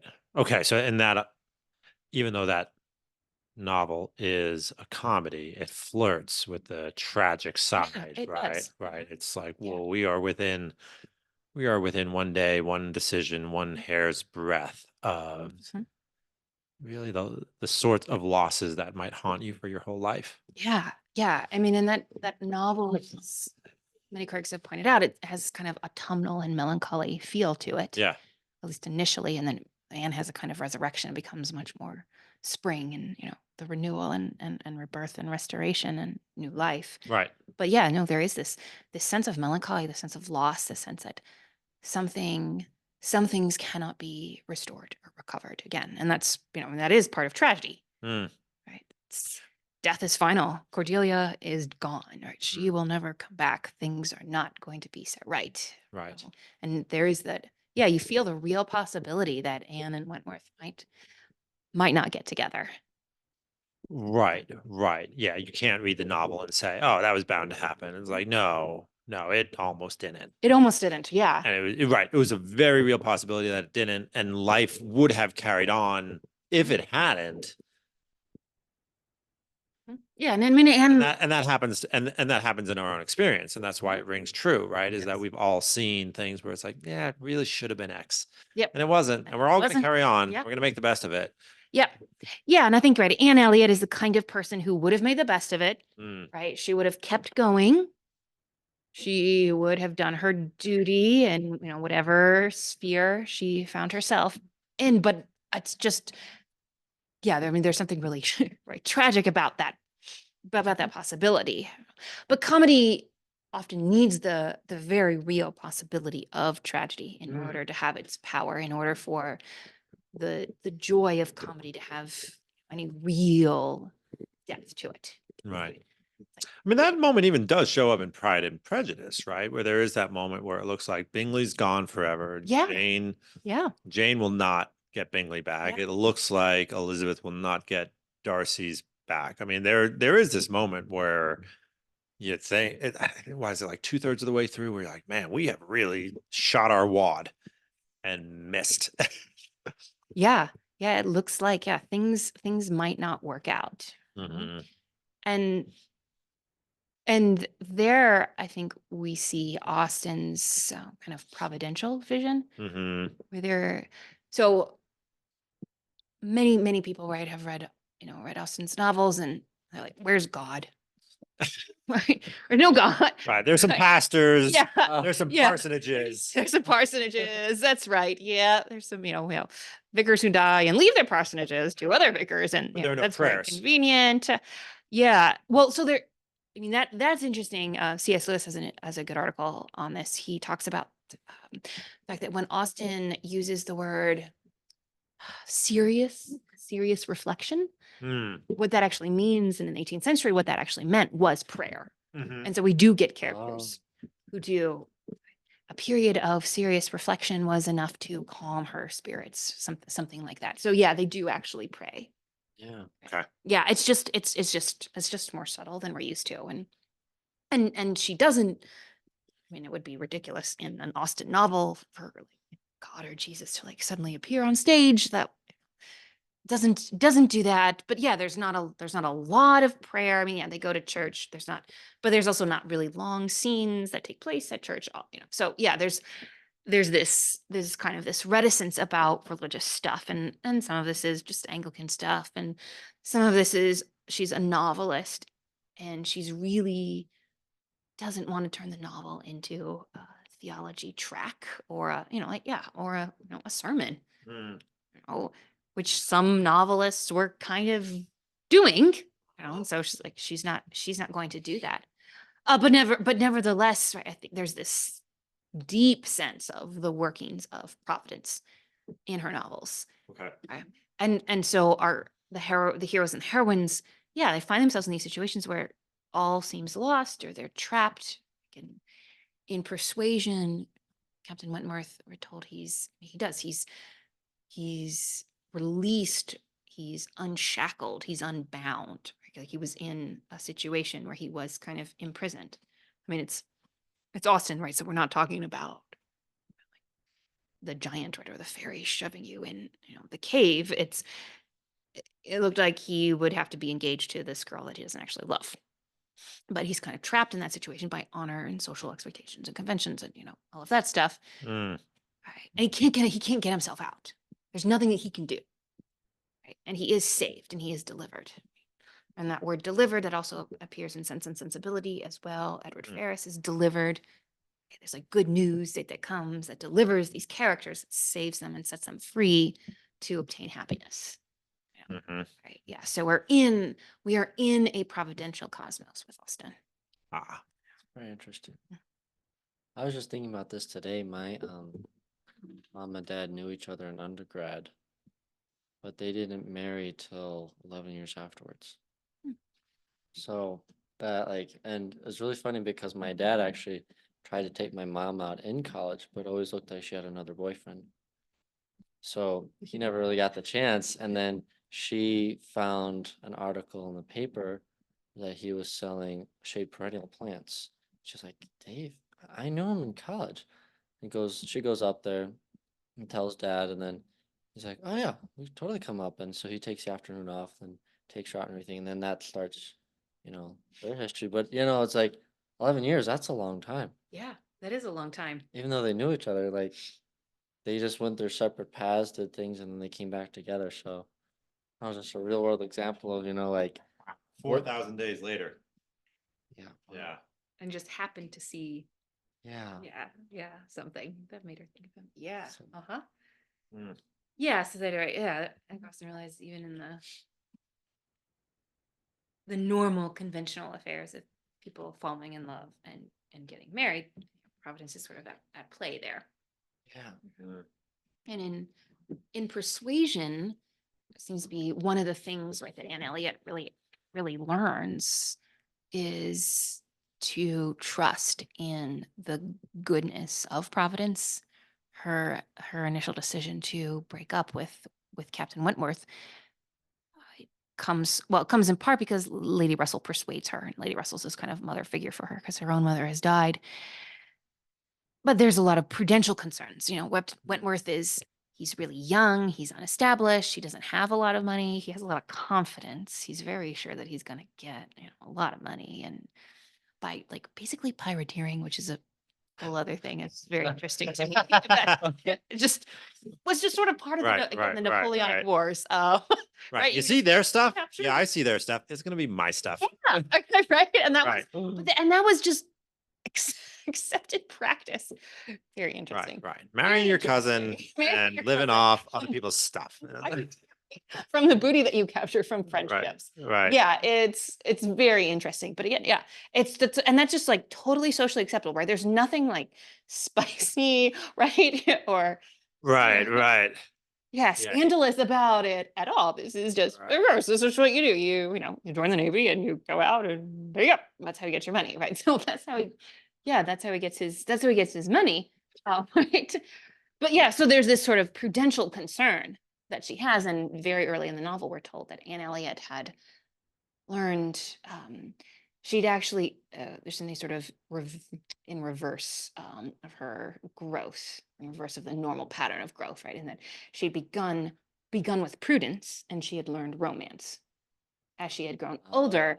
It's supposed to be more typical. You begin sort of romance, and you grow into prudence, and she's grown into romance, and there, though, what Austen seems to mean by romance, it is not a kind of intense kind of Emma Bovary, right? A kind of intense, I don't know, intoxicating passion that's all consuming and fulfills your every desire and every fantasy, but actually it's a kind of virtue that acknowledges both the effectiveness of human exertion. Right? We can make decisions, and we can strive for things. We can make choices and say, I'm going to choose you and I'm going to love you, even though we don't have everything planned out and we don't have all the money that we know that we need at this point. And it also We're going to have to go rob a few more ships. Let's be real. It's fine, right? Yeah, it's okay. We'll get there, right? Yeah. And trusts in the goodness of Providence. Right. So in Persuasion, romance becomes a virtue for Austen. That is a necessary virtue for her heroine to practice. And it's a virtue that's tied to a kind of heroism. and to trust in God's goodness. Hmm. Mm, And she realizes, right, that she didn't do that, okay. right? She So didn't do that. the blessedness of romance is seeing that things can all work out. Yeah, that right, Right. human effort and human choice can work towards making things work out, Mm, and that you live in a world that is governed by a good God mm, who cares for you and loves you, and so things can work out. Right? wow. Okay. So the excess of prudence, when it becomes something other than Yeah. prudence, right, That's right. Yeah. Yeah, exactly. is the sense that, oh my God, if we are not careful, it's all gonna go to hell. Yep. You know. Right. Everything must be, yeah, right, controlled by us. All of our decisions have to be very like careful and calculating, and we have to think about economic stability all the time. Mm, Hmm. And even for like Lady Russell, she's probably also thinking about just social status too for Anne. When Wentworth comes to Anne at the beginning, he's not a captain. He hasn't been pirateering. Yeah, he doesn't have a whole lot to offer her, and uh-huh. her father is a baron, and he's spendthrift and has no money, but still, he has a title, so there's that. Right. And Wentworth doesn't have that. So yeah, there's this kind of economic, right, and social calculation that's going through Lady Russell's head that he seems to have also, in a sense, affected, influenced Anne. And yeah, that's the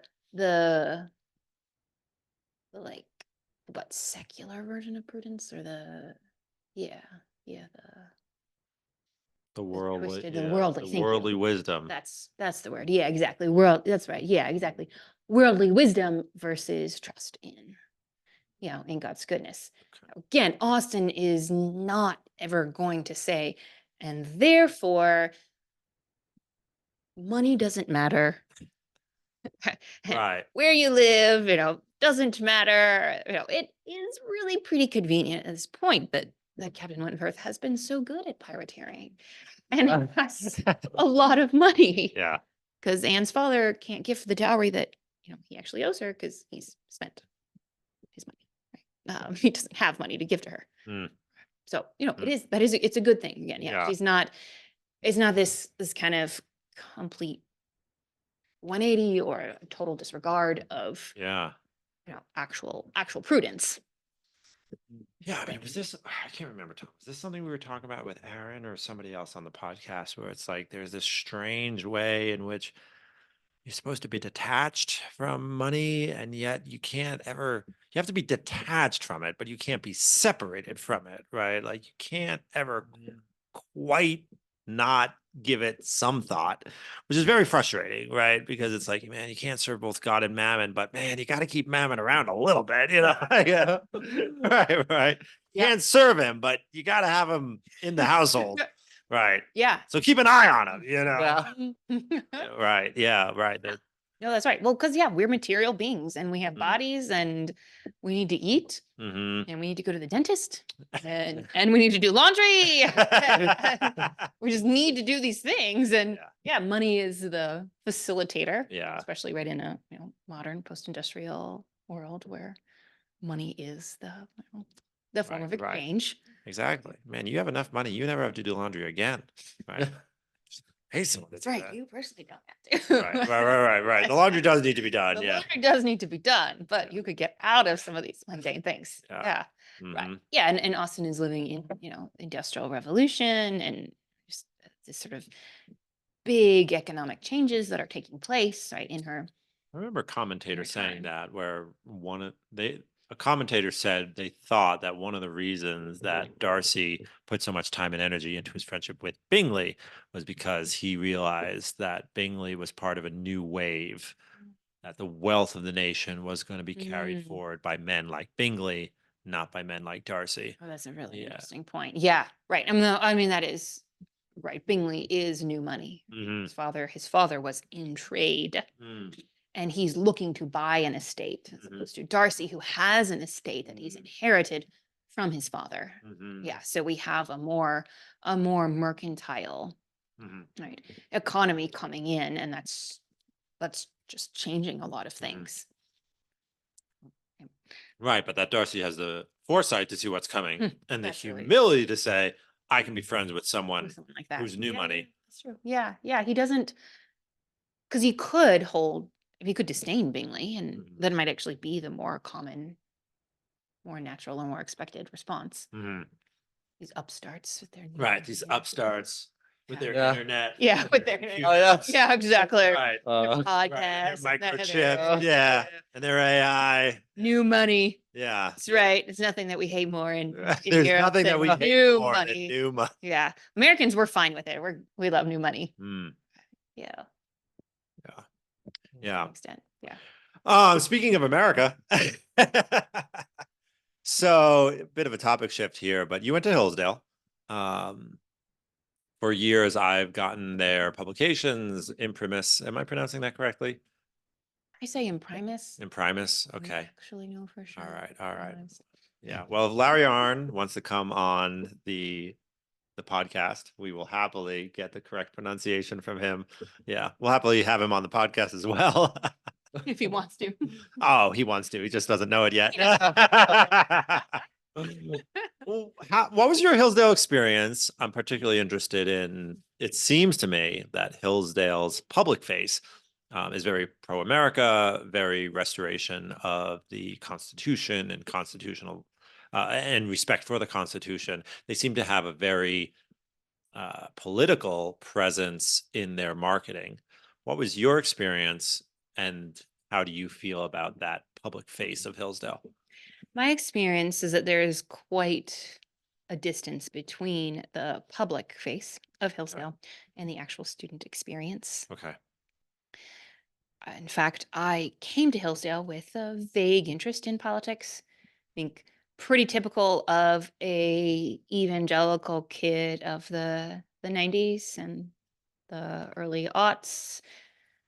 We all sort of had some sense that getting into politics was our way of saving the world, or something like that. It wasn't especially well developed or well founded, but it just kind of picked it up right in the subculture that I was in, and Hillsdale very quickly disenchanted me of my interest in politics, and I found myself much more drawn to philosophy and literature, to the perennial questions, and politics and political philosophy certainly deals with perennial questions.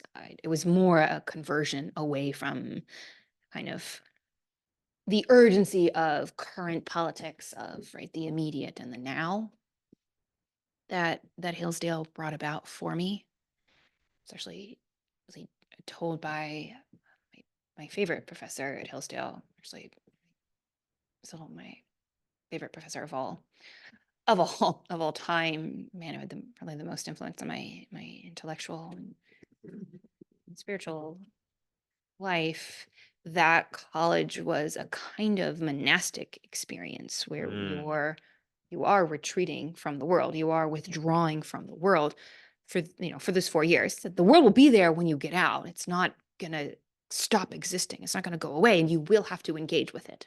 So it wasn't and you should never engage with current things. You should be disinterested or heartless towards the now, or towards the injustices that arise in society. But there's something really unique and precious and beautiful about these 4 years. And so take this time to ground yourself in those questions, those texts, those subjects, themes that transcend just the immediate. And that's really what I did. And I have no regrets about that. It was incredibly transformative and beautiful experience for me. Okay.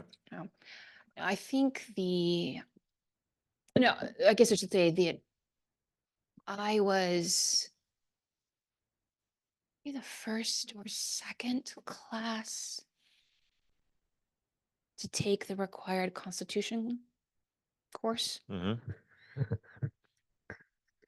So that aspect of the curriculum, the aspect of Hillsdale education, just really, it wasn't this huge defining thing Mhm. for us as students. We had rhetoric and great books 1 and 2 freshman year, Western Heritage, and then American Heritage freshman year. These sort of like core required classes. Those were much more formative, Okay. where we would read roughly the same text.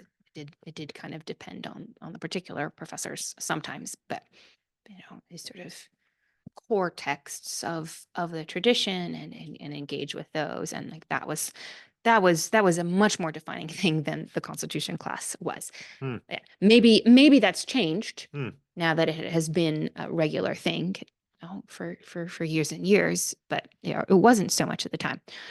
Oh, so I didn't have a super amazing experience in my Constitution class. I heard other students, some of my friends, that had really really great professors, and a really really enriching encounter with the Constitution. I personally just did not have that, so Mm. I didn't leave Hillsdale with a yes, right. The Constitution is the most amazing, Right. document The of charter for practical political government, the success. charter for political success, and I understand it, yeah, inside and out, and I'm totally committed to it.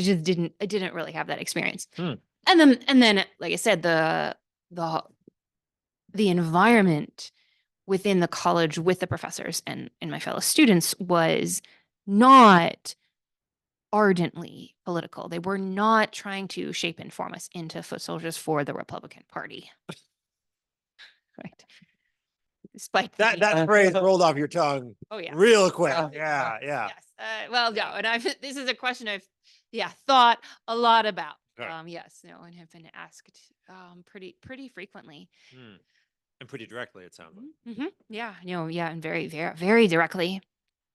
I mean, I don't think that when I was looking at colleges and thinking about Hillsdale that I was really aware of the kind of political emphasis, and I do think that it has grown and increased. But even when I was a student there was still definitely a sense that the kind of outward message and outward face of the college was one thing, and then what was happening in the college, in the classroom, was something else. And I guess I feel I'm a little bit conflicted about it. There is something incredibly effective about it. Hmm. Right? In terms of it Work. galvanizes the donor base. Yep. Yes, it does. Yeah, it does. And Hillsdale does not have money problems. Right. And I have been at the institutions I have been at subsequently Mhm. have had money problems. And it's a huge thing. It is a huge, speaking of money, again, Yeah. of mammon. I mean, it matters Mm. a lot. And Dr. Arnn has been incredibly, incredibly good at speaking to donors and establishing financial security for the college. There's a way in which if you want to raise money, you gotta go to your audience with a simple message. Yes. And not simplistic, not insulting, but it's gotta be very singular. Right. Yes. Yeah, it does. And like say the University of Dallas struggled in that area. Hmm. It was hard for them to have that kind of single story, right? Or single kind of mission there. And so that's something that Hillsdale had done really, really well. I will say that I have been to donor alumni events after graduation where Dr. Arnn has come and he has spoken. And at those events, he does tell donors what they want to hear, but also he tries to educate the donors. Okay. And that was something that was really reassuring for me to see. I don't know, honestly, right, how effective it is in terms of them suddenly converting to the liberal arts. Mm, But when he talks to them, he talks about the higher things. It's kind of a Dr. Arn phrase he really is very fond of. He talks to them about Aristotle, about Churchill. I don't really remember the particulars, but there was one event, and this was when I was in Dallas, and Hillsdale came pretty regularly to that area.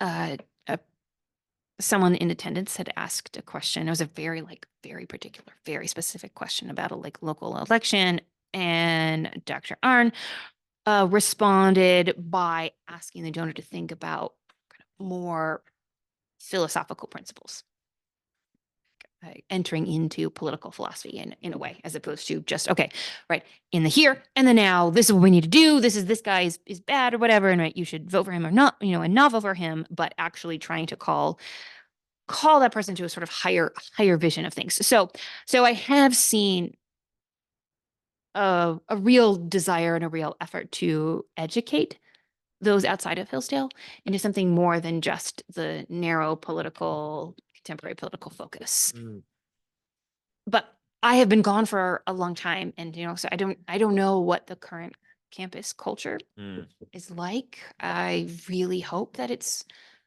similar. I really hope that students have not become, or the focus or pressure has not been put on mm. making students into foot soldiers for the Republican Party, because that's a huge disservice to liberal education. I think a huge betrayal of liberal education. Mhm. It's not the end of liberal education. It doesn't mean that you can't be liberally educated and also a Republican or Mm. a Democrat or politically active. Of course not. But to be tied to like a particular, very, very particular, very Right. narrow political ideology is, I think, kind of a betrayal of liberal arts. And I was, educated in the liberal arts and liberal education at Hillsdale. Like, that's my foundation. They gave that school gave that to me, and I'm profoundly grateful for that gift. But I Right. very much hope that's not the case. And I know, right? Dr. Arn has been very public about his position on things, and I'm not a huge fan. I mean, in part probably because we have different political positions on things Hmm. there. Sure. I know he has said he doesn't speak for the college when he speaks. But it's hard not to. It's hard not Right. to. Right. A Yeah. college president has to put more effort into not speaking for the For the college college, yes. than Yeah. being seen by his audience as just Yeah. talking about his own position on anything. Yeah. Yeah. So that's like it's a very, like on a balance beam Yeah. kind of thing there. Yeah. I wonder if you could say that how ethical is it to tell your faculty, like, all right, just go do your thing, right, with our students, right? They need this. I'm going to go out and I'm going to get us a bunch of money by getting the biggest donor base available that's basically compatible with our worldview, but not worrying too much about educating them as to the project that you guys are engaged in. Because frankly, they're not that interested. It's not incompatible with what you people are up to. They're not interested in what you're doing. So go do your thing. I'll go raise your salary, and don't worry about it that much. Like that, how ethical is that? I know. I don't. It seems kind of unavoidable to me to a certain degree. Yeah. I have been back and forth. Mm, Yeah. On this. mm, Yeah. There's the certainly the freshman me thought, well, that's not ethical at all. mm, Right? We should describe exactly what we are doing here. mhm, Right. I mean, and I certainly think that that's where we should be revealing what we're doing. I think that what Dr. Arn is trying to do is actually, you're saying, is not actually describe what we're doing at the college. Right? Like, Imprimis doesn't actually talk about what we're doing at the college, right? Like it doesn't. It doesn't feature faculty. It Right. doesn't feature students. It doesn't talk about here's the course that we're doing at Hillsdale. Basically guest Yada, speakers. yada. It's just it's guest speakers who are conservative in their political stance, writing about various political hot topics. I mean, I will confess that I have stopped reading it. Oh, really? Yeah. I got to admit, it's the highlight of my month. I mean, Okay. like, oh, this is interesting. It's very, and it's very topical because it's stuff that you're here Mhm. talked about. Right. Yes, it is. Yeah. Um, Yeah. I mean, I think it's because I have drifted away from Hillsdale's political view hmm, in a lot of ways, okay. sort of far less conservative than I was when I was at Hillsdale. And so I think that interesting. I think that part of it, part because of this, critical thinking skills that Hillsdale taught me. Like, Right. all You of created this. you created this. Yeah, exactly. You taught me how to think, and now I'm actually thinking. And Yeah. sometimes I come to different, different conclusions and Right. than you do. Yeah. But yeah, right. And, I mean, again, in premise, it's not actually. This is what we do as a Mhm, school, as a mhm. college. That we do send out it's a pretty fancy. I think it's the President's Report. I think that's what it's called. Like a magazine, basically. It's very glossy looking, and the athletes and their accomplishments, and the faculty member who gets like professor award, and right, kind of updating about the school itself, Uh-huh. marriages and births and deaths of Okay. alumni, and those sorts of things. So like that is there. Yeah, you're quarterly. Yeah, I can Yeah. read that, and it'll tell me, oh, this professor retired recently, Mm.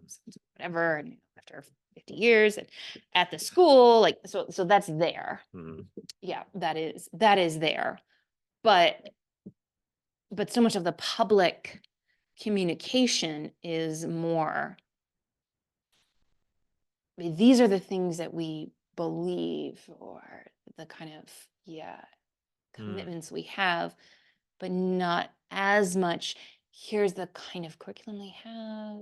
Here's what we're doing. Certainly, when I talk to your average person who's heard of Hillsdale, the Mm. thing that they know is imprimis. Yep. Right? And they're not going to tell me, well, and I know Rhetoric 1 and Rhetoric 2 and Western civilization and American Western heritage and American heritage. And, Mm. and I know that, oh, now you're required to do a logic course. Mm. Like they've really, enhanced the curriculum recently. Like that's not, right. Yeah, I know those things because I care about those things, and I was a student there, and I'm paying attention. But yeah, that's just not what I suspect your average donor is thinking. Right? Mm. Thinking, yeah, this is a school where students are not going to be educated in critical race theory.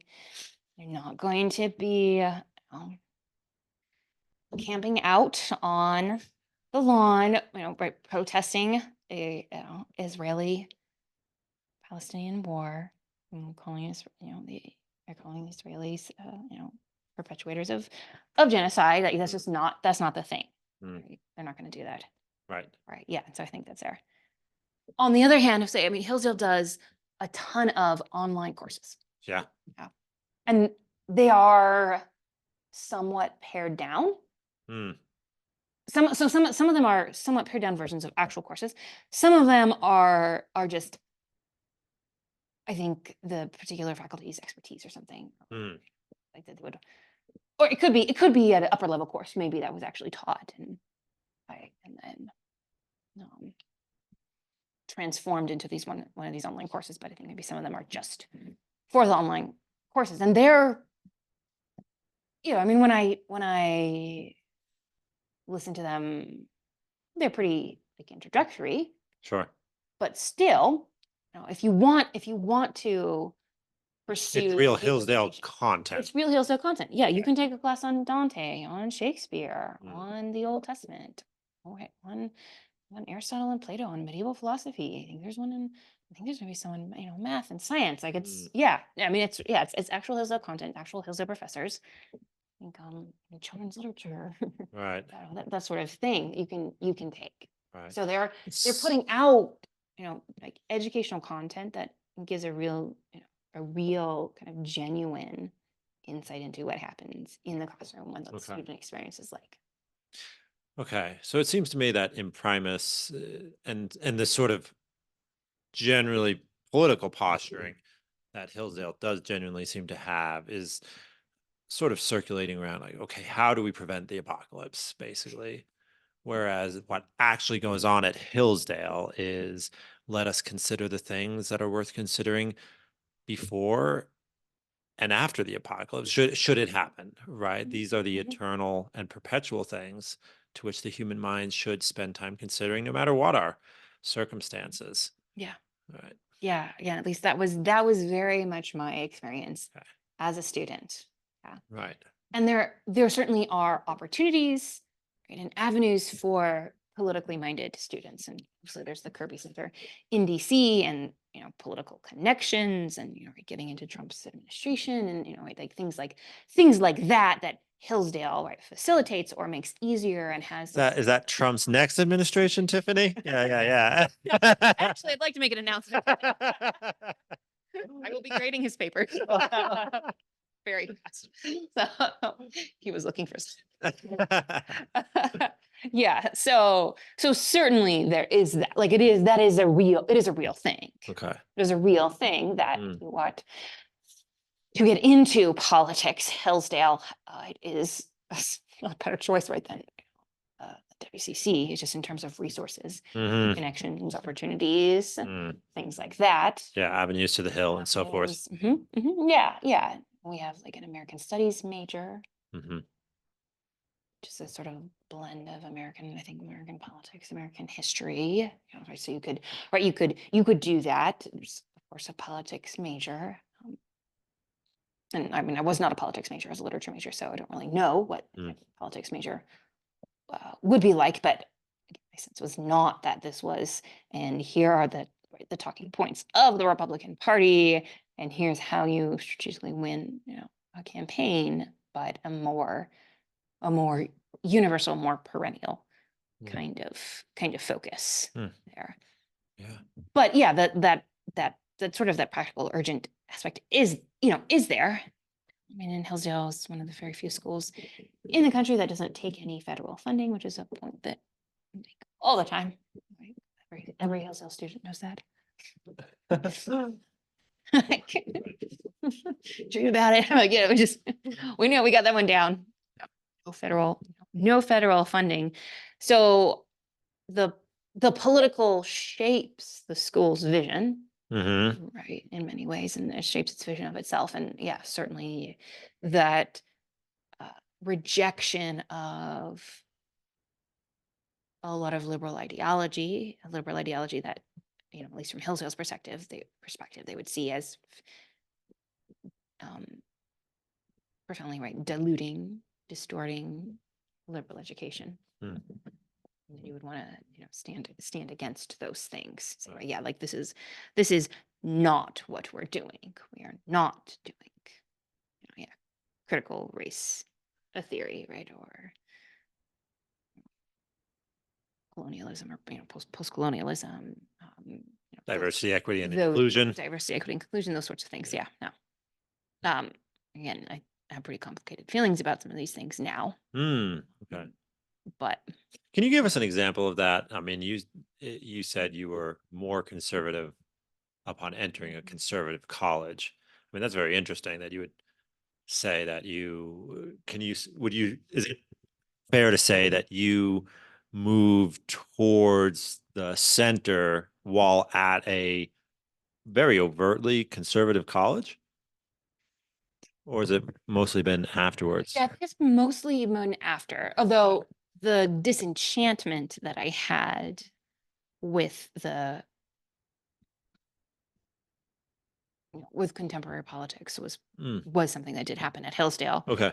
But again, that wasn't so much and now, at Hillsdale, right, I suddenly decided that I would, swing into incredibly progressive camp, but more realizing that, contemporary politics needs to be put into a perspective, Mm.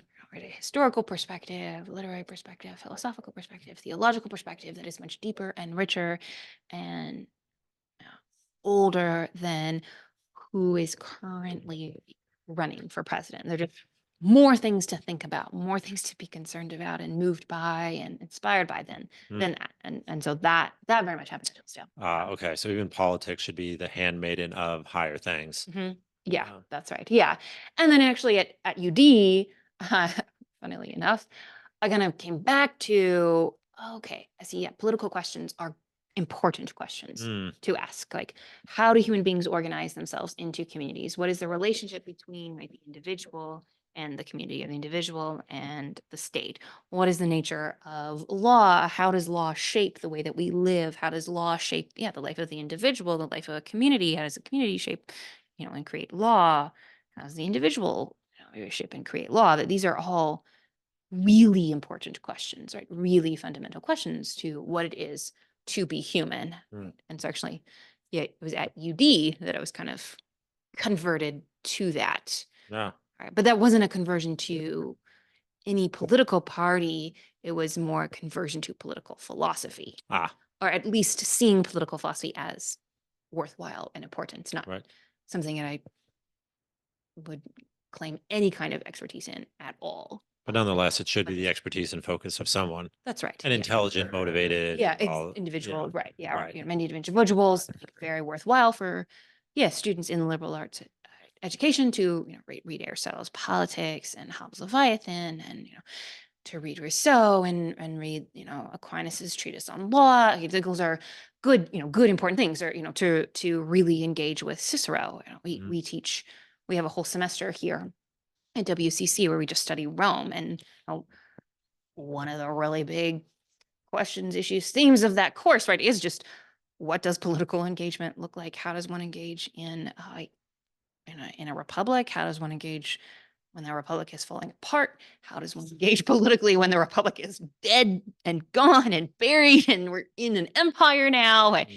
And so we're in a sense kind of pointing students, to the importance of those questions, right? And so, I think that it really deeply matters. There's a really rich, intellectual project that has very practical implications that again really, really matter. And so that was probably part of a really big part of it was kind of realizing, I think I'd kind of little bit fallen into I just want to do like literature, poetry, stories. All of this practical stuff is really annoying and distracting, and kind of hadn't really fully like returned to, okay, the narrative and the stories are again, the most important thing that we do as human beings, maybe. But also living in this world does matter very much, and the kinds of things that we do in communities and that does really matter. Yeah. And I have some responsibility for that. And Hillsdale did present that to us, right? They would talk about, you need to be, but again, it was never you need to join the Republican Party. It was in the local community that you find yourself in, work for good, work for justice in whatever community that is. It didn't have to mean running for office, but just that's the way that we are political creatures, that everyone is a political creature. We're all in communities, and we become engaged and involved in that community. And that was something that Hillsdale did give us. Yeah, not vote for whoever, right? But yeah, do that, right? That's the way to be.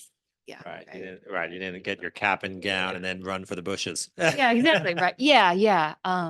But so kind of coming back to that, and then, Trump changed a lot of things. A lot of people obviously changed a lot of things to me.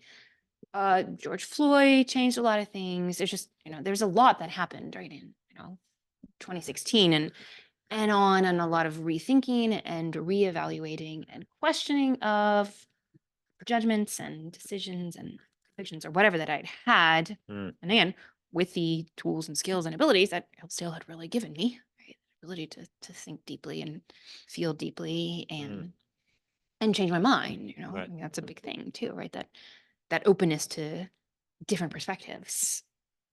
Right. And so I just realized that some of the things that were maybe presented as real boogeymen, like post-colonialism or, gender studies or right, question of racism, these things are like, well, right, those are just clearly so opposed to liberal education, or clearly America is the best nation in the whole world, and right, there's never been any big issues, or we've dealt with slavery and that's fine and everything is okay, and right, this kind of very upbeat view that didn't really acknowledge a whole lot of complexity or problems and things like that. Was kind of realizing, Okay. oh yeah, things are messier. Our history is messier. Still have a lot of issues, right? A lot of racial injustice, a lot of pain and suffering over this, and then also like some feminism scholarship is actually really good, right, and really useful, and it's asking some questions that are really worthwhile. Or even some post-colonial scholarship is actually really good and asking some really important questions. Okay, so it's not just lump all these Yeah, it's not like things into one evil, category. good. Right. Yeah. Right. So a more intellectual sophistication and nuance. Yeah. Not that I say, well, right, yeah, the liberal arts is inherently racist or is inherently European. Sometimes it's presented that way. Sometimes the way we talk about it is, and the way that we defend it can be. Yeah. Very much so, but it doesn't have to be. And that, yeah, camps and positions and schools of thought and political movements that were really just completely, totally scary and foreign and incomprehensible and illogical actually maybe aren't completely that. Oh, That's just interesting. a huge intellectual step to take. Okay. So the liberal arts, you're really saying, actually gave you the Yeah. sort of comfort in your own powers of discernment, Yeah. ultimately the truth, Yeah. to say, well, actually, I can consider the ideas Yeah. of these people who were on the other side. Yeah. I could, we Conversations with the Sith, pagan literature, Right. right? And Homer and Virgil, like they're not Christian, and it wasn't, and because they're not Christian, that's bad, or we just spend a lot of time condemning them for their polytheism. But okay, no, let's actually, what are they doing? What vision of the world are they offering to us? Why is this worthwhile? What's going on here, right? Yeah, so I credit my liberal arts education to a very, very large extent as giving me this intellectual, imaginative, emotional, right, spiritual openness and courage, really. Right. As I think a lot of times we're just, and I certainly was, so I don't want to point a finger without implicating myself in this, just it can be really scary to engage with perspectives that like seem so utterly opposed to ours. That are traditionally seen as Yeah. the voice of the enemy. Yes, the voice of the enemy, right? And if I concede to the enemy in the slightest, then what do I stand? It's all it's all sand. It all collapses, right? Right. Yeah. The enemy is finding his way inside you. Yeah, exactly, right. Yeah. Yeah. I mean, and there is a risk because you enter into that another perspective, and the danger is you change your mind. But sometimes that's okay. Right? Sometimes you need to, right? Yeah. Sometimes you read Madame Bovary and you realize, oh my gosh, I am Madame Bovary. Right, I am Emma, right? And it's scary. It's scary. Yeah. But yeah, so I mean, that's with what other political, ideological, intellectual perspectives and movements, but also just with literature, right? With stories. Stories are scary. I mean, I had students, have told me, I'm really scared, honestly, to read this story, right? Enter into this story because it might say something that I don't agree with, and maybe I might not have a response to it. I might not know how to respond. I can't answer, or even the answers I've had for the last 19 years of my life sort of blow away in the face of this argument. Right. Yeah. I mean, that's a scary. Right. Or maybe they don't, but maybe they might. And am I prepared? Yeah. Right. And so it takes a lot of courage, the intellectual life, liberal education, it takes a lot of courage. Circling back right to things, you tell to parents, I think as a fellow colleague here who mentioned what we don't really emphasize to parents as much is the fact that the thing we're doing here is so dangerous. right? Right. It's so risky, right? You start thinking, you start reading. I Right. mean, and even here where the list of books is pretty not pretty, is extremely curated. Yeah. Right? The faculty determines the things that we read, but Right. still, I mean, we read some edgy-ish things, Yeah. and You might be forced to have that Yeah. John the Baptist experience, right? Where John the Baptist was a devout Jew, but in a very real way, he abandoned his tribe, yeah, right? He went out to the desert, ate locusts and honey. Undoubtedly, what helped him face the persecution that came in the last part of his life was the fact that he had faced death away from his tribe, away from the structures of his not only belief system but also like his colony, right? And so he could speak the truth to people that held authority again in his tribe, and that experience must have been very profound. yeah, yeah. I Mm. right, Christ too. Right, he's not accepted in his hometown. Right. Right, like, there is that sense. I don't want to compare us all to Christ or something. That could be sometimes, right? You kind of overhype your own, Yeah. yeah, your own journey there. But yeah, right, it could end up in that sort of thing. And what our goal and our aim is for students who are, desirous of truth and right, open to beauty and in pursuit of goodness, and we hope to right impart a sense of wonder and a capacity for joy and for grief, right? Encounter with the tragic and the darkness of reality, right? That's the hope, but we're not trying to create robots, Mm. right? Because you could structure a liberal arts education or just any kind of education, right? We just want, we want robots. We Right. want people who don't. We have a product. Yeah. Mhm. We know what it is. These are the answers, right? We're going to drill those answers into you. Mm. And we don't want you to engage and think. But we keep asking you guys to do that. Right? Like, no, please think. Right. No, Yeah. please engage with these authors that, you don't agree with. We actually kind of take pride in this in the humanities track here. Sometimes when students hit humanities 202, which is the class where we actually transition out of the pagan world and into the Christian world, sometimes students are all outraged at the Christians. They're like, how could they think this? Or how can Augustine be so mean to the pagans? Yes, right. We've shown you, right, the real beauty, right, and wisdom and truth that there is Right. in Right. in You are right. in the Roman literature. And Yeah. I think You are at the wheel of your own intellectual development in a certain way. yeah, and part of being at that wheel is actually that this openness and flexibility of right entering into a different vision of reality, and this is one of the huge benefits of literature. What is it like to be an Achilles in a polytheistic world in which you don't have the comfort and consolation of a Dantesque like afterlife? Right? We don't at all. You don't have that. Achilles knows that the underworld is a pretty hazy place. It's not fun. He's not going to be hanging out with, he's not going to be like, dealing with the circles like Dante is, right? Dante becomes and he'll have no more agency, right? I mean, that's the great tragedy for Achilles, right? Is your agency is over. Yeah, and no, we know, right? No scope for achievement, for striving. Yeah. No.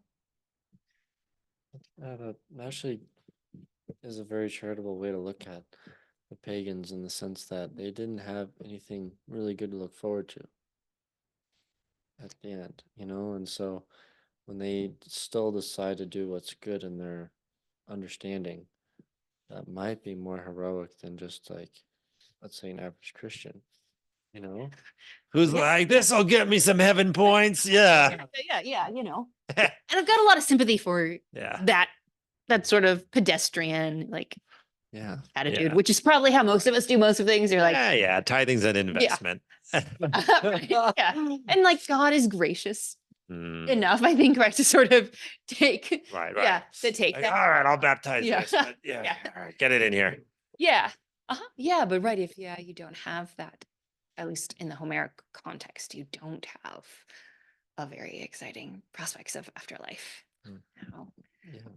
No, there's a moment I think it's really beautiful in the Commedia. It's towards the end of Purgatorio, and or Dante and Virgil and Statius, another poet, another Latin poet, has arrived in the Garden of Eden at the top of Mount Purgatory, and there's a woman there, Matilda, who's like the guardian of the Garden of Eden, and she tells Statius and Virgil that the dreams that you had of the Golden Age are here fulfilled. Like Eden is the fulfillment of this age of harmony and perfection that you had and that you wrote about as poets. That's interesting. Yeah. So we sort of have, I mean, yeah, there's that kind of both, right? In the pagan world, there's not a paradisal bliss and the beatific vision and ecstatic erotic union with God, the way that Dante is is striving for and and hopes to attain. But also there is like intimation of that in the pagan world too. Some sort of groping after this Edenic state. Mhm. Right. And so, you see that in the pagan tradition too. That's true. Yeah. Okay, so this instinct for Yeah. Yeah. this instinct for something after death in which all is as it should be. And sometimes, I mean, like in the Golden Age, it's very often sometime in the past, right, where things are great. This is before we discovered iron and invented Before we weapons mucked and it up. yeah, before we mucked it up with weaving and like Agriculture. Yeah. Yeah. Yeah, we're always falling into agriculture, right? Right, That's right. it's like a sin. Yeah. Sort of funny to think about these people who are like, the homesteading movement, right? Like, yeah. Oh, it's yeah. I would say that idea is alive and well Yes. in modern. Would anthropology be the right field of study to summarize that in? Yeah, that agriculture was our original sin. Was our original sin. Yes. Yeah. Yeah, it is. That's right. All right. Yeah, that is a view. And yeah, there's kind of ancient parallel. Yeah. Yeah, to that as well. Like, yeah, the golden age generally is a age in which we're like all running around eating acorns. It's always acorns. Why? At least in the Greek and Latin tradition. Right. That's what you're doing. Yeah, but yeah, before man doesn't need tools. He's not chopping trees down. Like,